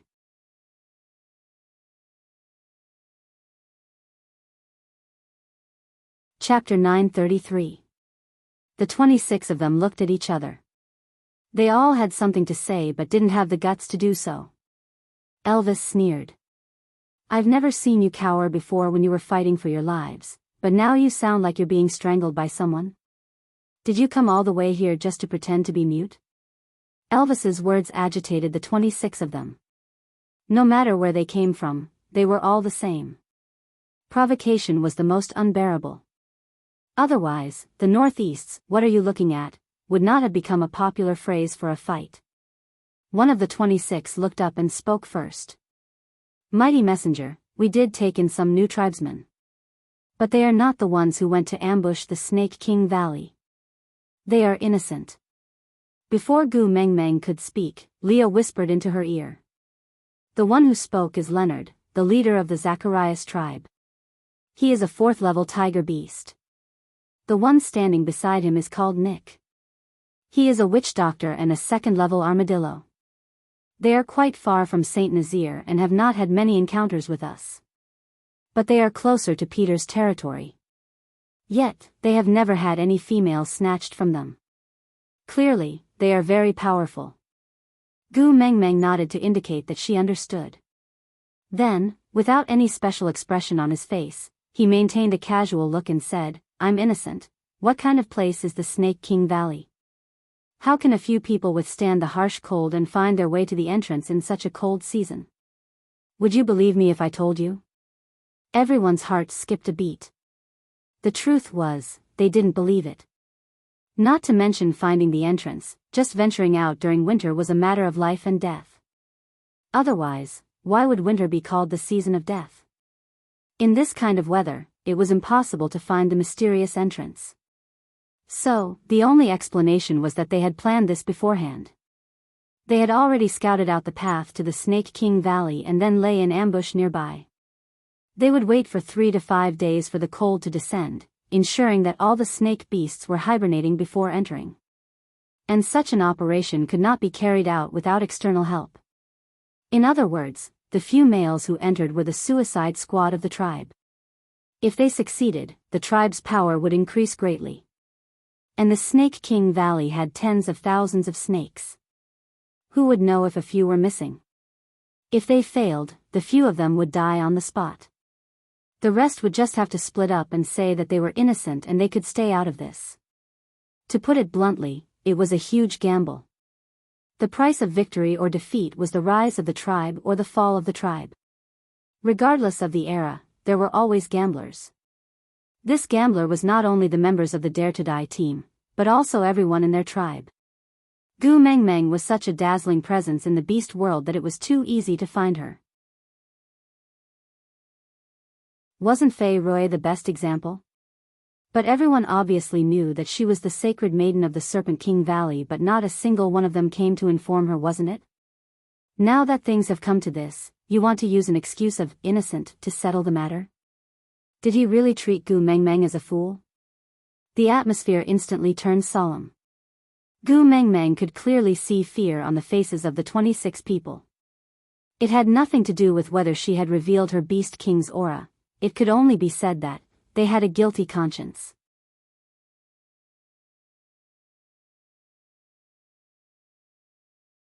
Chapter 934. The 26 of them looked at each other, as if they were weighing whether their sincerity was sufficient. The first to speak was always more stressful. The atmosphere instantly became rather stifling. Nothing had happened and Gu Meng Meng was very sure that everyone present, including herself, was not emitting any pressure. But the atmosphere was like the examination hall during the high school examinations, quiet and strange. Occasionally, a gust of wind blew past, but it was as if it was plucking at the taut heartstrings, causing them to vibrate intensely, as if they could snap at any time. I am Hanston, the leader of Franks, a third-level rhinoceros orc. One of them stood out and spoke first. He had a head of gray short hair that did not look old but was extremely fashionable. He was only wearing a leopard print hide, revealing his well-built body. His face was suspiciously dark red as he stared straight at Gu Meng Meng, as if trying to convey a sense of confidence. His fists were clenched tightly by his sides, as if he was not used to such an occasion. I am willing to offer all my loyalty to the messenger and become your partner. This way, Franks will be like Saint Nazir, a tribe belonging to the great messenger. Gu Meng Meng was taken aback. Before she could react, the person standing beside Hanston also stood out and said, I am Joshua, the witch doctor of Franks, a first-level orc from the ape tribe. I am willing to offer my loyalty to the great messenger together with the leader, representing that Franks will completely submit to the great messenger without any disloyalty. Gu Meng Meng was just about to wave her hands to say there was no need, when Leah laughed softly. That laughter was cold and carried a hint of sarcasm. A first-level orc dares to propose a mating request to the messenger of the beast deity. Huh, are you really not afraid of blaspheming the beast deity? Joshua's face turned red from Lee's words, but he refused to lower his head. He continued to look straight at Leah and said, I know I am not strong enough, but I will work hard to improve myself and become a male worthy of the great messenger. Perhaps the great envoy doesn't remember me, but I remember the great envoy. From the first time I saw the great messenger, I have already deeply admired you. Please give me a chance to become your tribesman. Gu Meng Meng. When did she attract such a peach blossom? Why did she not have any impression of him? Lord Envoy. Joshua was not discouraged. Although he was the only first-level orc among everyone present, he was still too weak compared to the competitors who did not even have the right to enter the arena, much less those perverts around Gu Mengmeng. But even so, he did not want to give up the chance to confess, because he really liked Gu Mengmeng. So Joshua took a step forward and continued, Francis and Saint Nazaire share a border. If the Great Messenger accepts us, we are willing to give up the name of Francis and integrate into the Saint Nazaire tribe. In that case, Saint Nazaire's territory would at least double. Furthermore, even though Francis does not have as many females as Saint Nazaire, we have 2 complete females and 5 half-orc females. There are 7 4th-level males and 29 3rd-level males in the tribe. These are all precious resources, and we are willing to offer them all to the Great Messenger without reservation.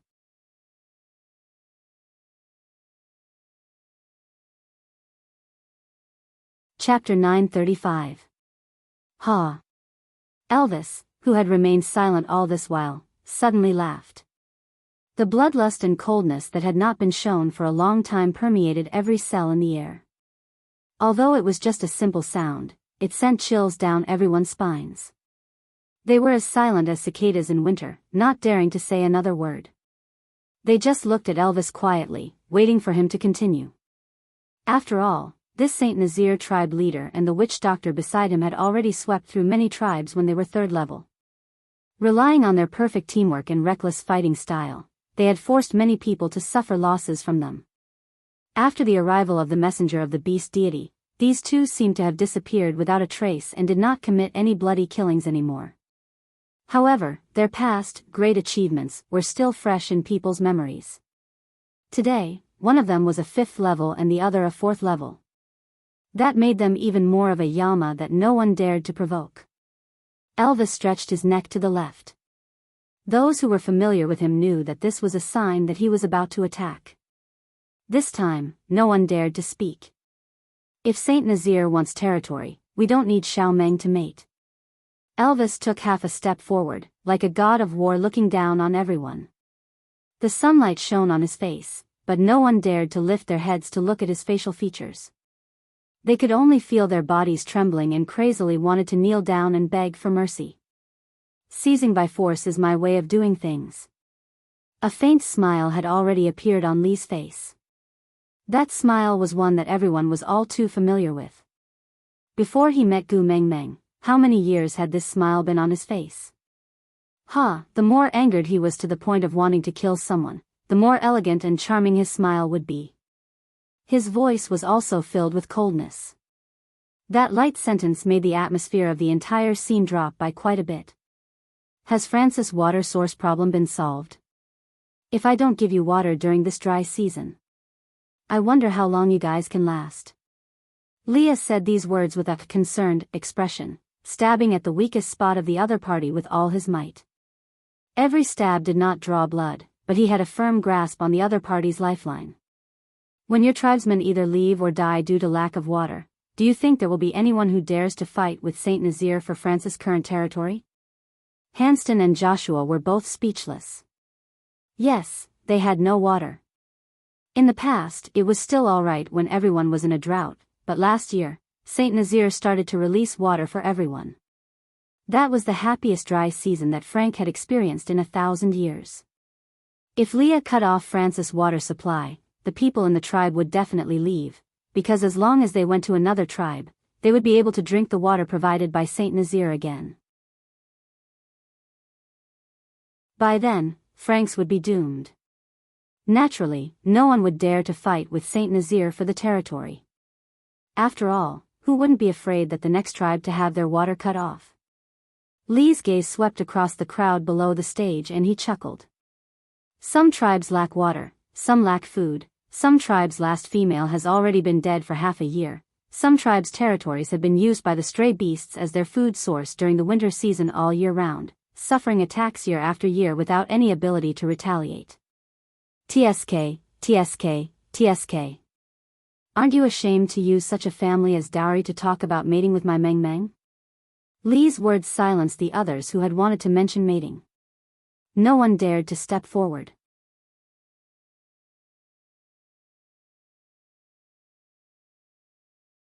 Chapter 936. Soul of the Forest. Gu Mengmeng savored these 4 words and chuckled. Of course I can. I have already said that I will grant a wish to anyone who can help me obtain the 5 treasures. If your wish is for me to not pursue the matter, I can agree to it now. All right, it's a deal. Leonard bowed to Gu Mengmeng and said, then, I will go back to make some preparations and await the great messenger's arrival at Zacharias. Gu Mengmeng chuckled and nodded in agreement. Then, Leonard and Nick turned to leave. Gu Mengmeng looked at the other 24 people. They were all clearly stunned by the soul of the forest's appearance. Compared to the soul of the forest, their sincerity clearly did not carry enough weight. Gu Mengmeng didn't want to make things difficult for them, so she stretched and stood up. I am tired. You and, great messenger, please go and rest first. I will handle the remaining matters and give you and Wabi-ai a satisfactory reply. Oakley spoke first.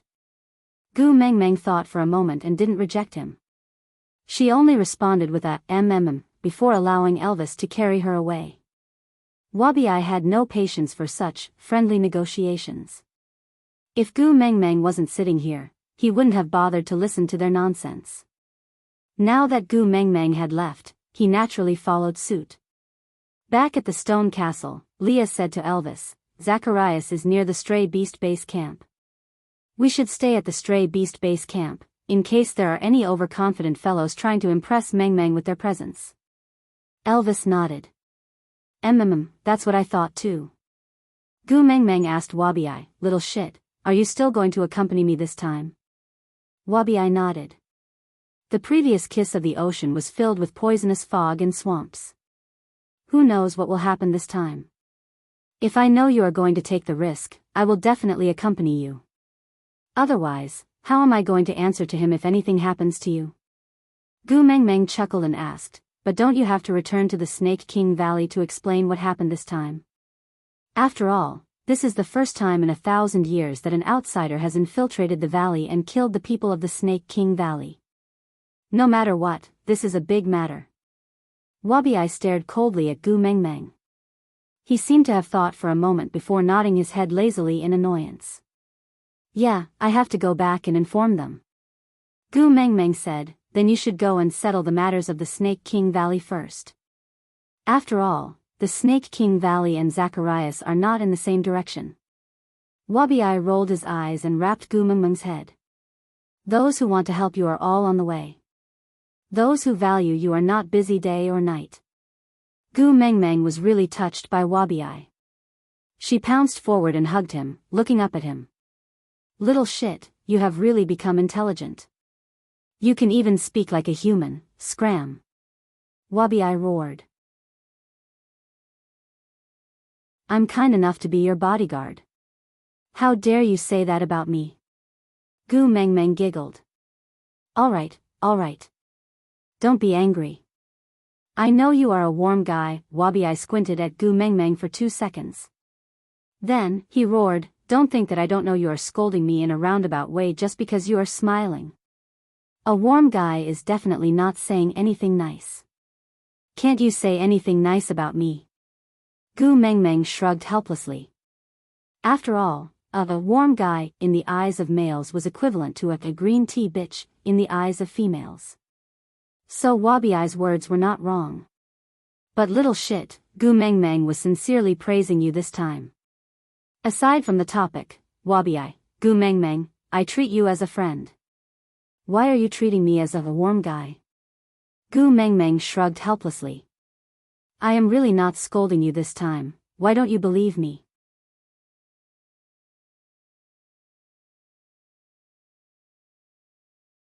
Chapter 937. In the meeting room, Cole sat casually and lazily on the chair that belonged to Gu Mengmeng. His large hands gently caressed the beast's skin on the back of the chair, with a faint smile on his lips. Oakley stood at the spot that belonged to him at the bottom of the stairs. No matter if it was Gu Mengmeng or Cole sitting on the stone chair, he would still stand there, no difference. You did very well, I am very satisfied. As a reward, once Gu leaves this place, you can see your bloom. Cole's gaze lingered on the armrest of the stone chair, as if he could see Gu Mengmeng's adorable look when she used her elbow to support herself in boredom. His lips curled up slightly, and even Oakley became more pleasing to the eye. You don't have to look so glum. I did not ask you to do anything evil. I just want you to put in more effort when you are assisting Gu. By pushing you to the peak of power, you will be able to protect that little snake of yours better, right? Oakley did not have any expression on his face. He tried his best to look unperturbed. He knew that Cole was too good at manipulating people's hearts. He could not reveal more information to Cole. But he tried his best to control his expression, but neglected the fact that the veins on his tightly clenched fists were popping out. How could anyone believe the nonchalance on his face? Cole did not expose him, he just enjoyed Oakley's desperate stubbornness. He chuckled, as if he was a cat playing with a mouse. I have one thing I don't understand. Oakley looked up at Cole. You spent so much effort to lure the mighty messenger to solder, just to pretend to be Leah for a day? Cole was in an extremely good mood when he thought of the day he pretended to be Leah. His Gu did not confuse him with that useless brother. She saw through him with one look. Rather than saying that he pretended to be Leah that day, it would be better to say that it was the day he openly stayed by Gu's side. Although Gu ignored him coldly, they still shared many memories, didn't they? Thinking of this, Cole's mood became even better. Hence, he answered Oakley's question exceptionally generously. Don't you feel that when the person you like comes to your side on his own accord, it is a joyous thing? Gu would gradually get used to living with me. If I suddenly disappeared one day, she wouldn't be used to it. So, I have to be the most special person in her life. Since that's the case, you're letting her go just like that? Oakley was referring to the search for the soul of the forest. Cole's gaze deepened and the smile on his lips deepened. I want to be her savior, the only one she can rely on in hell. So the prerequisite was that she had to fall into hell first. If there is no hell, I can only create one for her. Hope slowly accumulates, and in the blink of an eye, it is shattered. I can almost imagine her look of despair. How distressing. Cole said those cruel words with a look of enjoyment. His entire body was emitting an evil aura, causing Oakley to frown tightly. All right, you just have to work hard for Gu and push solder to the top of the world. I want my Gu to stand at the top of the world and trample everything under her feet. And you must be her stepping stone. Cole stood up and walked towards Oakley step by step. He placed his hand on Oakley's shoulder and exerted a little force, causing Oakley to kneel down at his feet. Cole seemed to be very satisfied as his lips curled into a smile. As long as you are loyal to Gu, you and your little snake will be fine. Otherwise, I will not forgive anyone who causes trouble for Gu. In this world, I am the only one who can make her unhappy. Aside from the topic, let's talk about a joke. You the Great was controlling the flood. He passed by the house 3 times but did not enter. Did you think that nothing would happen if he did not enter the house? Such a naive little cutie. Many things could happen without entering the house. You the Great's wife looked forward to her husband's return every day. In the end, she became a rock waiting for her husband, and Sun Wukong jumped out from the cracks of the rock. You the Great used the ultimate magical weapon, the godly sea calming needle, to control the flood. And the godly sea calming needle was also known as the golden cudgel. Only Sun Wukong could wield the golden cudgel, and it only listened to Sun Wukong. From this, one could conclude that You the Great was Sun Wukong's father.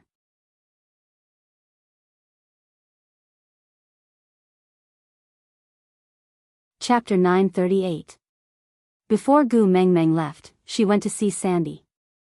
Sandy's tummy was getting bigger by the day and it was getting more and more inconvenient for her to move around. Gu Mengmeng had wanted to wait for Sandy to finish giving birth before setting off, but it would be the dry season by then and any movement would become torture for Wabi. He had to return to the Snake King Valley to recuperate. Although she really didn't need a bodyguard now as no one could do anything to her even if she ran around on her own. But towards Wabi, apart from the friendship between friends, she also felt a sense of guilt. After all, she was the one who had snatched away the most important person he had relied on for 800 years. So she had the responsibility to comfort his boring life. Moreover, Gu Mengmeng had already decided that she would never abandon the three little ones. Thinking back to the incident at the bottom of the ocean, Gu Mengmeng felt more at ease with Wabiai by her side.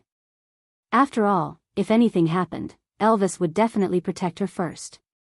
By then, there would be a gap in the safety of the three little ones and it would be easy for others to take advantage of it. So Wabiai could fill this gap with his presence. Moreover, Cole had already promised not to find trouble with Sandy, so Gu Mengmeng decided not to wait for Sandy to give birth. She would look for the soul of the forest now. It would be best if she could finish it quickly and return before Sandy gave birth. Once Sandy heard that Gu Mengmeng was leaving, she hugged Gu Mengmeng and started crying. Gu Mengmeng knew that a pregnant woman's emotions would fluctuate greatly, so she patiently coaxed Sandy for a long time. In the end, she used her trump card and promised to bring back some delicious fruits for her. Sandy, the little foodie, blinked her big bright eyes and pushed Gu Mengmeng out of the door, saying, "Come back quickly." Once they were out of solder, Gu Mengmeng remained in Elvis's arms. Shaking her head in exasperation, Gu Mengmeng said, "Sigh, I feel very sad now." Elvis looked at her smiling face and could not feel any sadness at all, but he still gave her face. Expressing his inquiry. Gu Mengmeng said, "Sandy is my best friend, but in her eyes, I am not even comparable to a fruit." At first, she hugged me tightly and refused to let go. But once she heard that there was food, she actually pushed me out. I am starting to doubt my own worth. Am I not even comparable to a fruit? Elvis chuckled. He could not understand the friendship between females. Moreover, he was unwilling to waste time thinking about what other females were thinking, so he just kissed Gu Mengmeng's little head and said, "You are the most precious, nothing can be compared to you." Gu Mengmeng smiled sweetly and snuggled into Elvis's arms. Wabiai cleared his throat and inched closer to Gu Mengmeng. He said awkwardly, "Have you gone to see your father recently? Did you ask me anything?" Gu Mengmeng knew that Wabiai was asking about sending her to Snake's side, so she nodded and said, "Yeah, I went to ask once after we parted ways, but my father's attitude was I can't tell you. It's not the right time to switch the power source yet, just wait a little longer. Anyway, I still remember your request, I will help you ask whenever I see my father." Wabiai pursed his lips and looked at Gu Mengmeng in silence for a long while. Then, he said, "You are unfilial." Ah. Gu Mengmeng looked at Wabiai in bewilderment. She did not know where his conclusion came from. Wabiai said, "You could only stay in the cave for the entire winter without doing anything, yet you only went to see your father once. If you are not unfilial, then what is?" Digression. Based on the above argument, we can continue to elaborate. There is a joke on the internet about Sun Wukong saying that monkeys are monkeys after all. After staying in the immortal peach garden, the 7 fairies only went to eat peaches. However, have you all forgotten that the 7 fairies are the same color as the Calabash brothers, and there are exactly 7 of them? After the 7 Calabash brothers fused together, they became a stone mountain, and Sun Wukong jumped out from the cracks in the stone. So the conclusion is that Sun Wukong is the Calabash brothers' father. Then, the Calabash brothers' father is Sun Wukong, Sun Wukong's father is Yu the Great. Do you still think that it was a coincidence that the old man sowed the seeds of the Calabash brothers?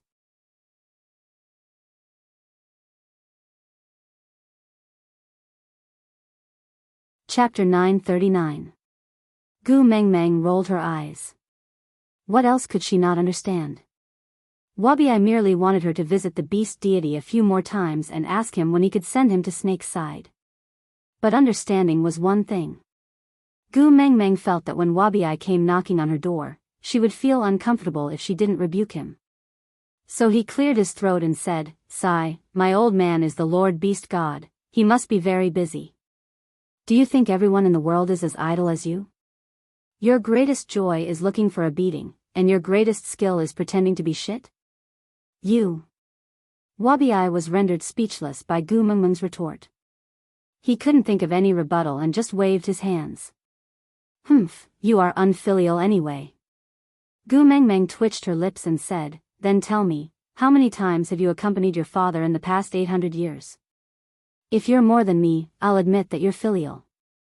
Wabiye looked at Gu Mengmeng as though she was an idiot. "Why should I be filial?" Gu Mengmeng snorted. "You're not filial yourself and you're asking me to be filial?" Wabiye nodded sincerely and said, "Yes, my lack of filial piety has not affected you.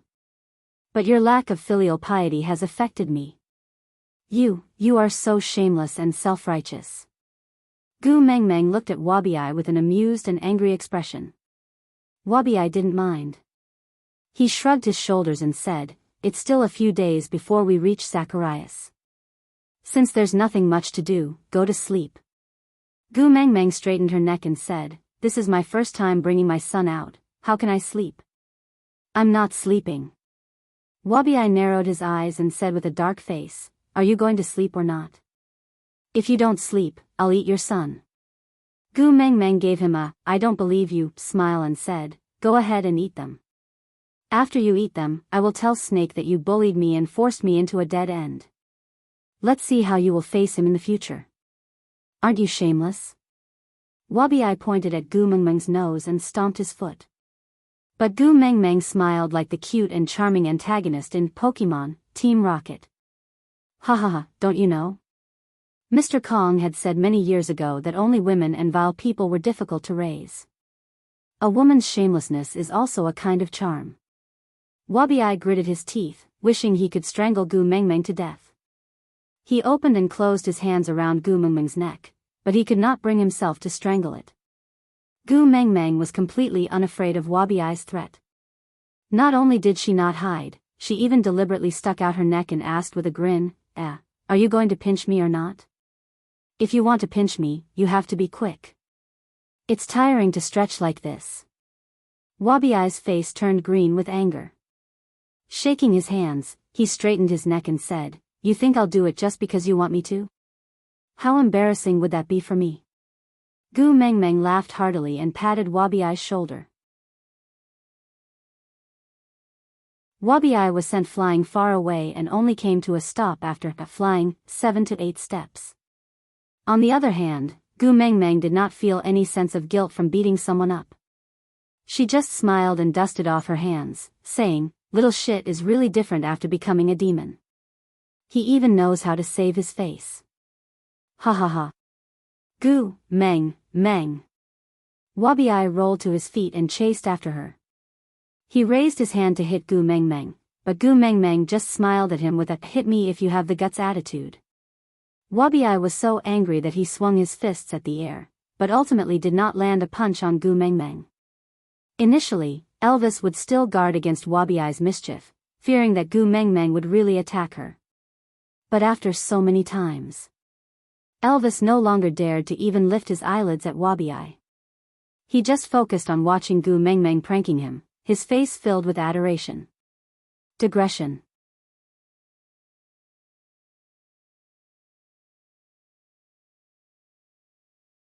Chapter 940. It was the first time the three little ones had gone on such a long journey with Gu Mengmeng and they could not control their excitement. They often ran far away before running back. They were drenched in sweat but never tired. Elvis hugged Gu Mengmeng while Wabiye kept arguing with her. So Leah was in charge of watching over the three little ones in case anything happened to them. This family was exceptionally harmonious. During dinner, Elvis accompanied Gu Mengmeng while Leah prepared the cooking utensils. Wabiye went hunting and the three little ones insisted on tagging along. Wabiye did not reject them. When they returned, the three little ones became Wabiye's lobbyists. They pestered Gu Mengmeng to go to sleep and said how pitiful Wabiye was. Gu Mengmeng felt rather helpless. She hugged Kanwu who was in her arms and asked, "But if Mummy falls asleep, it will be at least another 2 to 3 days. Then I will miss out on admiring the scenery along the way with you guys." Kanwu shook his head. He was not as eloquent as Jiaoyu and could not come up with all sorts of high-sounding excuses. He could only plead, "Mummy, just sleep, sleep." Jiaoyu hung onto Gu Mengmeng's arm and shook her vigorously. "Mummy, we are already very happy that you are willing to bring us along.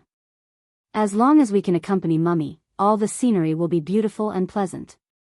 Moreover, we don't know what kind of danger we will encounter on this trip to find the soul of the forest. You should at least go and greet Grandpa in advance and see if Grandpa has any other cheats he can give you. Just in case you are caught unprepared.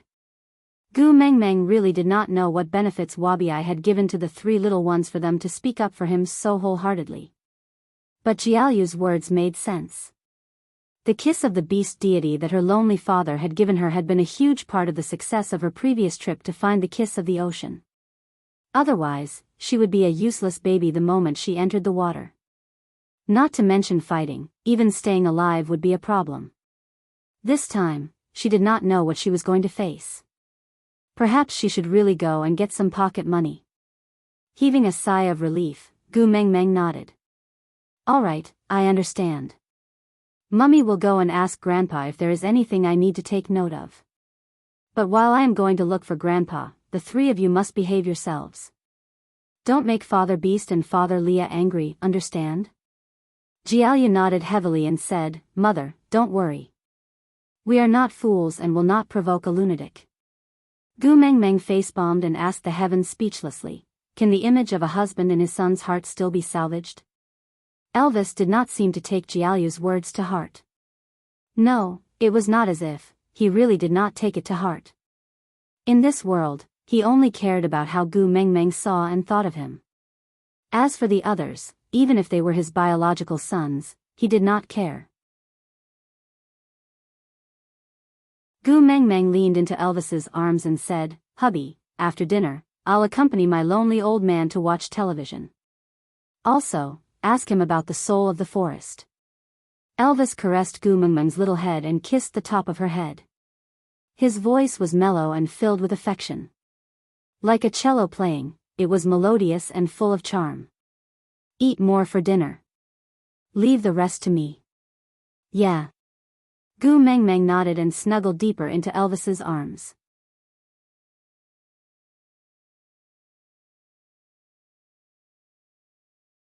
Chapter 941.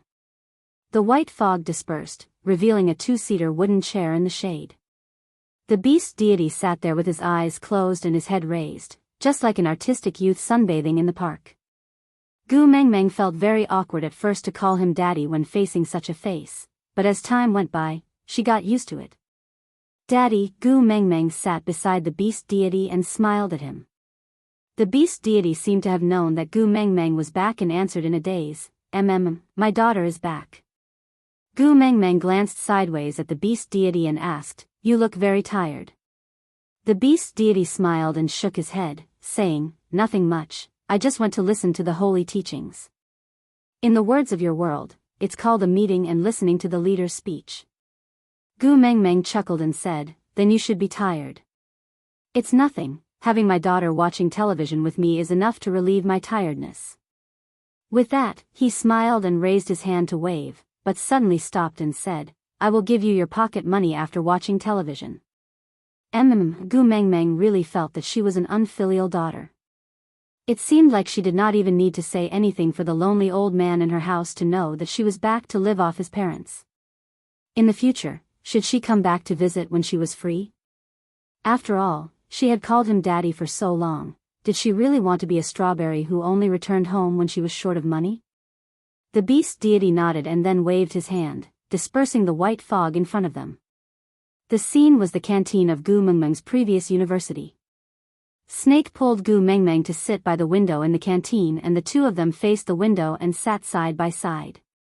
This place was originally a long table for 4 people to sit at, but Snakel used his privileges to mark it out as his exclusive dining spot. Naturally, the food he ate was not the same as the cafeteria's cafeteria, but exquisite dishes prepared by a professional chef in a separate kitchen. Gu Mengmeng was speechless and turned to look at Snake, asking, you don't even eat the canteen's food, why did you come to the canteen? You can just go to the canteen outside to eat. Snakel chuckled as he elegantly used his left hand to place the food in front of him into his mouth. He chewed and swallowed before replying to Gu Mengmeng's question, this is the fastest way to let everyone know you belong to me. Gu Mengmeng lowered her head to look at her left hand which was still in Snake's grasp. Let go of me first. Snake raised an eyebrow and asked, "Why?" "It's not convenient to eat like this." Snake asked, "Don't you always use your right hand?" Gu Mengmeng looked at the clock on the wall. In less than 5 minutes, there would be students coming in one after another to eat. She would not be able to explain herself if she was held by Snake like this. She tried to shake him off, but Snake's hand was like an iron clamp, not moving an inch. Gu Mengmeng had no choice but to use a softer approach. "I was afraid that it would be inconvenient for you." Snake chuckled and raised the chopsticks in his left hand. "I have been using my left hand to handle many things since young, such as eating, writing, just so that my right hand can be free to do more important things, such as holding your hand." Gu Mengmeng's face flushed red. Her blood rushed to the top of her head from Snake's serious sweet talk.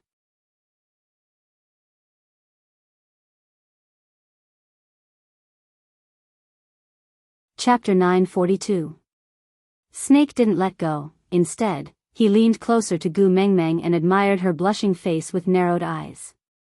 "You eat and live with me, go to school and go home with me every day. Who would believe that you aren't my girlfriend? Moreover, I stood up for you so openly today. I'm afraid it's too late for you to say that we are just boss and subordinate now." Gu Mengmeng was speechless for a moment. Snake continued. "Moreover, you have the obligation to keep my identity as the CEO of Monsieur a secret and take care of me. What else is more suitable than being my girlfriend? Instead of explaining and making things worse, why not just acknowledge this identity? Isn't that better? Moreover, the love letter you sent me yesterday morning must have already spread throughout the entire school. Confessing yesterday and dumping me today, tsk, Tu Meng, aren't you too fickle?" Gu Mengmeng's face was extremely red. She didn't know if it was because she was angry or because Snake was leaning too close to her. She shifted her body backwards and fell onto the ground. Looking up, her eyes were filled with tears. She didn't know if it was from pain or grievance. "When I signed the contract, I clearly said that I am doing an internship. It's not business time when school is in session. You can't force me to pretend to be a couple with you in school." Seeing her fall made Snake's heart ache. He pulled her back into his arms with a huge hand. With a gloomy expression, he said, "Who said we are going to pretend to be a couple? I really want you to be my girlfriend." Gu Mengmeng shook her head. "I refuse. I don't like you." "Say that again." Snake's face darkened. His entire body emitted an intense pressure. He was obviously angered by Gu Mengmeng. Gu Mengmeng wanted to hide even more, but Snake refused to give her any space to hide. "If it wasn't for you, I wouldn't have been involved in those weird scandals. Although I am poor, I have always been a pure and innocent girl. Because of you, everyone in school is now saying that I am a concubine. I beg you, don't harm me anymore. Can you just pretend that you don't know me in school?" No. He didn't want to be apart from her for even a second. He would feel as if he had lost her the moment he did not see her. Pretending not to know each other in school? Then let's just tear down the school. There's no point in the school's existence. Gu Mengmeng could already vaguely hear people queuing outside the canteen. Once the doors opened, everyone would see her and Snake. Panicking, Gu Mengmeng blurted out, "Then I will resign. I quit." Snake's face darkened even further. "Can you afford the penalty fee?" Gu Mengmeng clenched her teeth and said, "At most, I will sell my kidney. I will definitely compensate you for the breach of contract." Hearing that she was willing to hurt herself just to leave him, Snake was so angry that his teeth were itching. But even so, he still controlled his strength in his hand, not willing to hurt her in the slightest. "Don't pretend to be a couple. In school, I'm your pursuer." "This is the last concession," Snake said through clenched teeth. "If it's a pursuer, I can reject him, right?"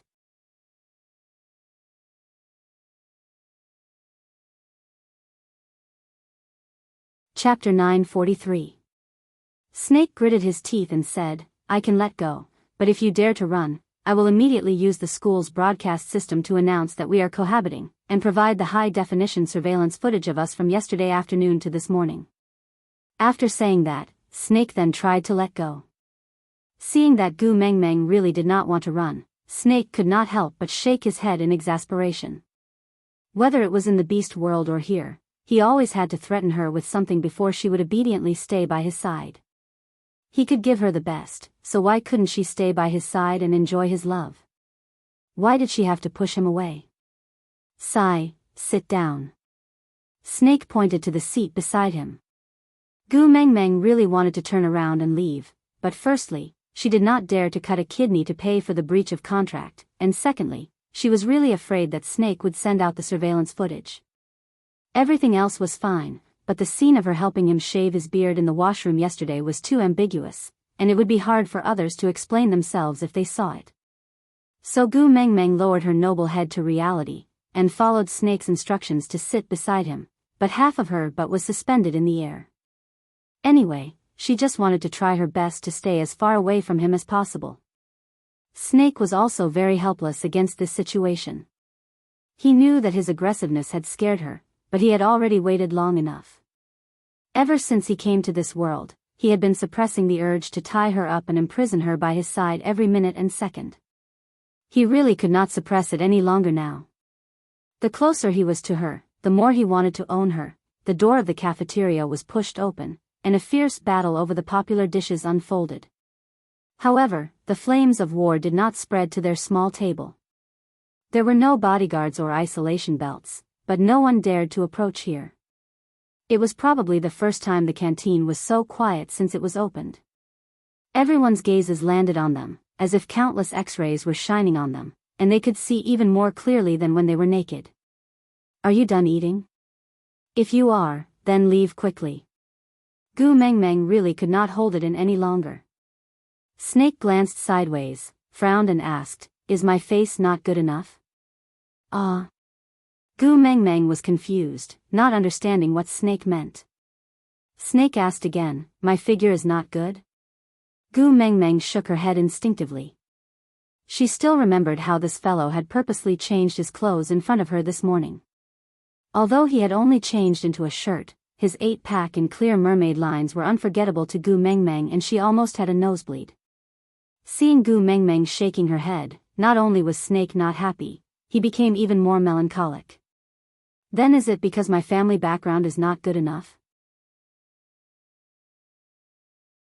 Not rich enough or powerful enough?" He was the CEO of Monsieur, and he had to clear the entire place just to go shopping.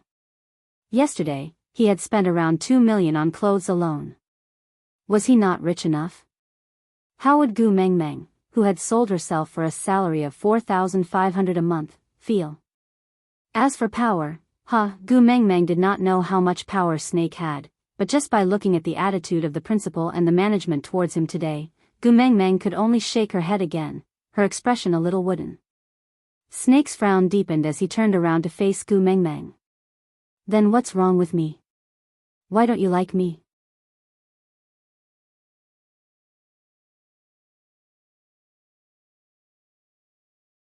Chapter 944. Snake laughed coldly and said, "No? If you didn't, then why are you unwilling to admit that you are my girlfriend?" Gu Mengmeng shifted her upper body backwards in an instinctive move and said, "I am not your girlfriend to begin with, how can I admit it?" Snake was afraid that Gu Mengmeng would fall down again and wanted to reach out to hug her, but seeing her guarded expression, he could only retract his hand and said, "Do you want to sit properly or do you want me to carry you? Choose." Gu Mengmeng pushed Snake and said, "Then don't lean over." Snake gritted his teeth and returned to his original position. He even purposely distanced himself and glared at Gu Mengmeng. "See, and you still say you don't despise me?" Gu Mengmeng sat up obediently and used her chopsticks to poke at the spaghetti on the plate. She did not dare to look at Snake anymore. This fellow's presence was too strong and it made her heart beat erratically. "I'm not despising you, I just don't like this feeling." Snake smiled and said, "I don't like it." She was referring to the difference in reality. He was a star in the sky, only to be looked up to and worshipped. And she was just a weed on the ground, for anyone to trample on. Humans could have dreams. But there should be a limit to dreams. Once it exceeded that limit, it would no longer be a dream, but a delusion. Gu Mengmeng did not hate Snake, and it was not that he was not good enough. On the contrary, it was because he was too good, so good that he was perfect and flawless. He was so good that even in her dreams, she did not dare to think about it. To her, it was impossible for Snake to like her. At most, it could be that he had eaten too many delicacies and wanted to try the feeling of eating leftovers. And Gu Mengmeng knew that she could not afford to play this game. But Snake did not know about Gu Mengmeng's concerns. He thought that she was referring to the pressure of announcing their relationship in public when she said she did not like this feeling. Snake sighed. He was also very troubled. In the memories he had fused from Gu Mengmeng's mind, there was clearly a scene where a domineering CEO publicly announced that he and the female lead of Cinderella were lovers. Moreover, she had an intense discussion with her roommates, and the final conclusion was that the boy who dared to introduce you to everyone and openly admitted your relationship was the boy who truly loved you. In order to satisfy her girlish heart, he didn't mind the trouble of setting up Monster Corporation, just to fulfill her dream of writing, "Overbearing President falls in love with me." But, why was her reaction different from what she had said before? Back then, she clearly said that if she was the female lead, she would definitely be so touched that she would propose to the male lead on the spot. Snake frowned and seriously tried to recall which part of the plan went wrong. The moment Snake fell into deep thought, the pressure emanating from his body became even more obvious. Not only was the canteen quiet, some people even started to skip their meals and slipped away, unable to withstand the pressure. Gu Mengmeng sniffled and also felt very uncomfortable, so she forced a topic and said, "You are clearly not a mute. Why didn't you open your mouth to speak in the past?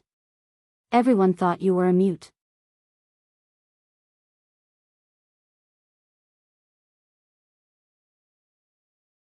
Chapter 945. Gu Mengmeng stared blankly at Snake and was stunned for 3 seconds. When she finally reacted to what Snake had just done, her face turned as red as a tomato. Snake looked at her bashful look with a gentle gaze. He raised his palm and said, "Tu Meng. Give me your hand and I will answer your question." Gu Mengmeng's brain was in a rush and she had no time to think before she placed her hand into Snake's palm. Snake retracted his fingers and smiled. He liked it when Gu Mengmeng blushed because of him. She was not immune to him, nor did she dislike him. She was just resistant. Resistant for an unknown reason. It was all right. He had the confidence to break through her resistance. She was his and could only be his. Holding onto Gu Mengmeng's little hand, Snake's dark green eyes reflected the sunlight. Tiny light spots shone on Gu Mengmeng's face. His voice was like a gentle spring breeze caressing one's heart, making one's heart flutter. "I don't want the best of me to be wasted by someone who is not important to me. Because everything I have is left for you." Gu Mengmeng's beautiful eyes widened in shock. She stammered and laughed dryly. You don't believe me?" Snake raised his eyebrows and asked, "In the past 19 years, other than you, I have never spoken to any other female, including my biological mother.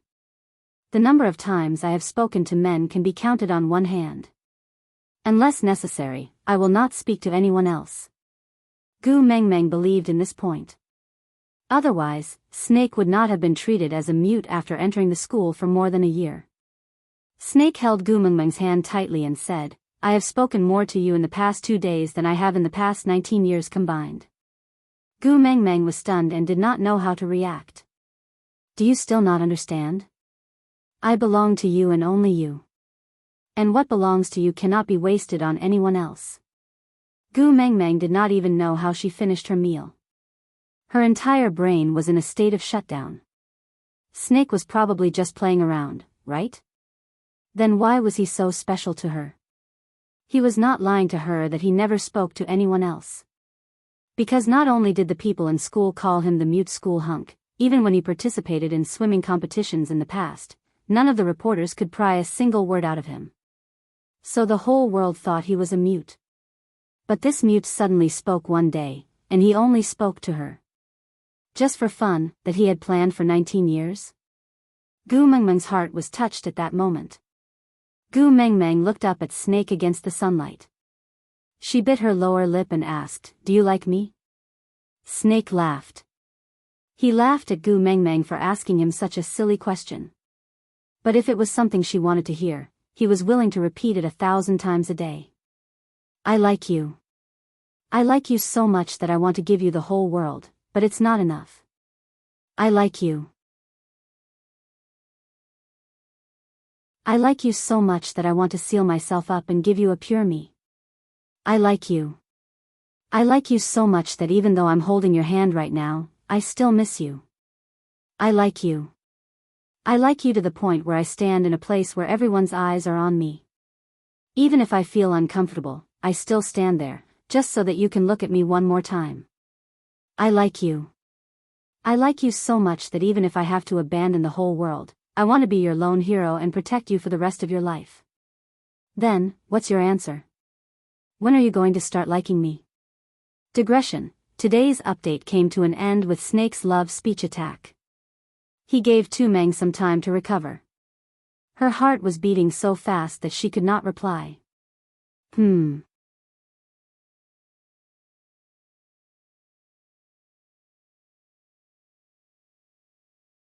Chapter 946. It's not about whether you like me or not, but when did you start liking me? Gu Mengmeng's mouth twitched. She thought to herself that this god, who usually looked as quiet and unreachable as the celebrities in the posters, actually had such a flirtatious and domineering nature. Why me? Gu Mengmeng did not understand. With Snake's status, any romantic love story should be between a prince and a princess. Why did it have to be her, who was so insignificant? Snake looked at Gu Mengmeng for a long time. Suddenly, he laughed and asked, "Would you believe me if I said it was predestined?" Huh? Gu Mengmeng was a little disappointed. What era was it now? Predestined? That was such an old joke. Snake chuckled softly and said, "You are the only color in my eyes. Wherever you are, everything else will become the background and passers-by. Other than you, I can't see anyone else. Isn't this predestined? You are the only color in my eyes." Gu Mengmeng did not know why, but when she heard this sentence, her heart felt as if it was being poked by someone. She could not tell if it was pain or agitation. Anyway, it was an indescribable pain. "So what's your answer? When do you intend to start liking me?" Gu Mengmeng lowered her head and wanted to retract her hand that was being held by Snake. But Snake did not allow her to do so. He just raised his brows and looked at her, as if he would not give up until she gave him an answer. "Before yesterday, I did not even know you. I can't say that I like you," Gu Mengmeng said softly. Snake was helpless. Yeah, he had guarded her for 18 years, but she had never noticed his presence in the crowd. "But you have already known me for 29 hours. My wealth, my power, my figure, haven't you checked them all? If there's anything you are not satisfied with, you can tell me. I will definitely satisfy you." Snake's face was serious and did not sound like he was joking at all. Although he didn't know what other people's love was like, there were too many women who wanted to throw themselves at him after just one look at him. If it wasn't for his ruthlessness, he would destroy the whole family of anyone who dared to throw themselves at him. He reckoned that by now, he would have been devoured by those women 800 times over. Other people said that they loved him to death at first sight, but his Tu Meng had already known him for 29 hours. Why didn't she love him?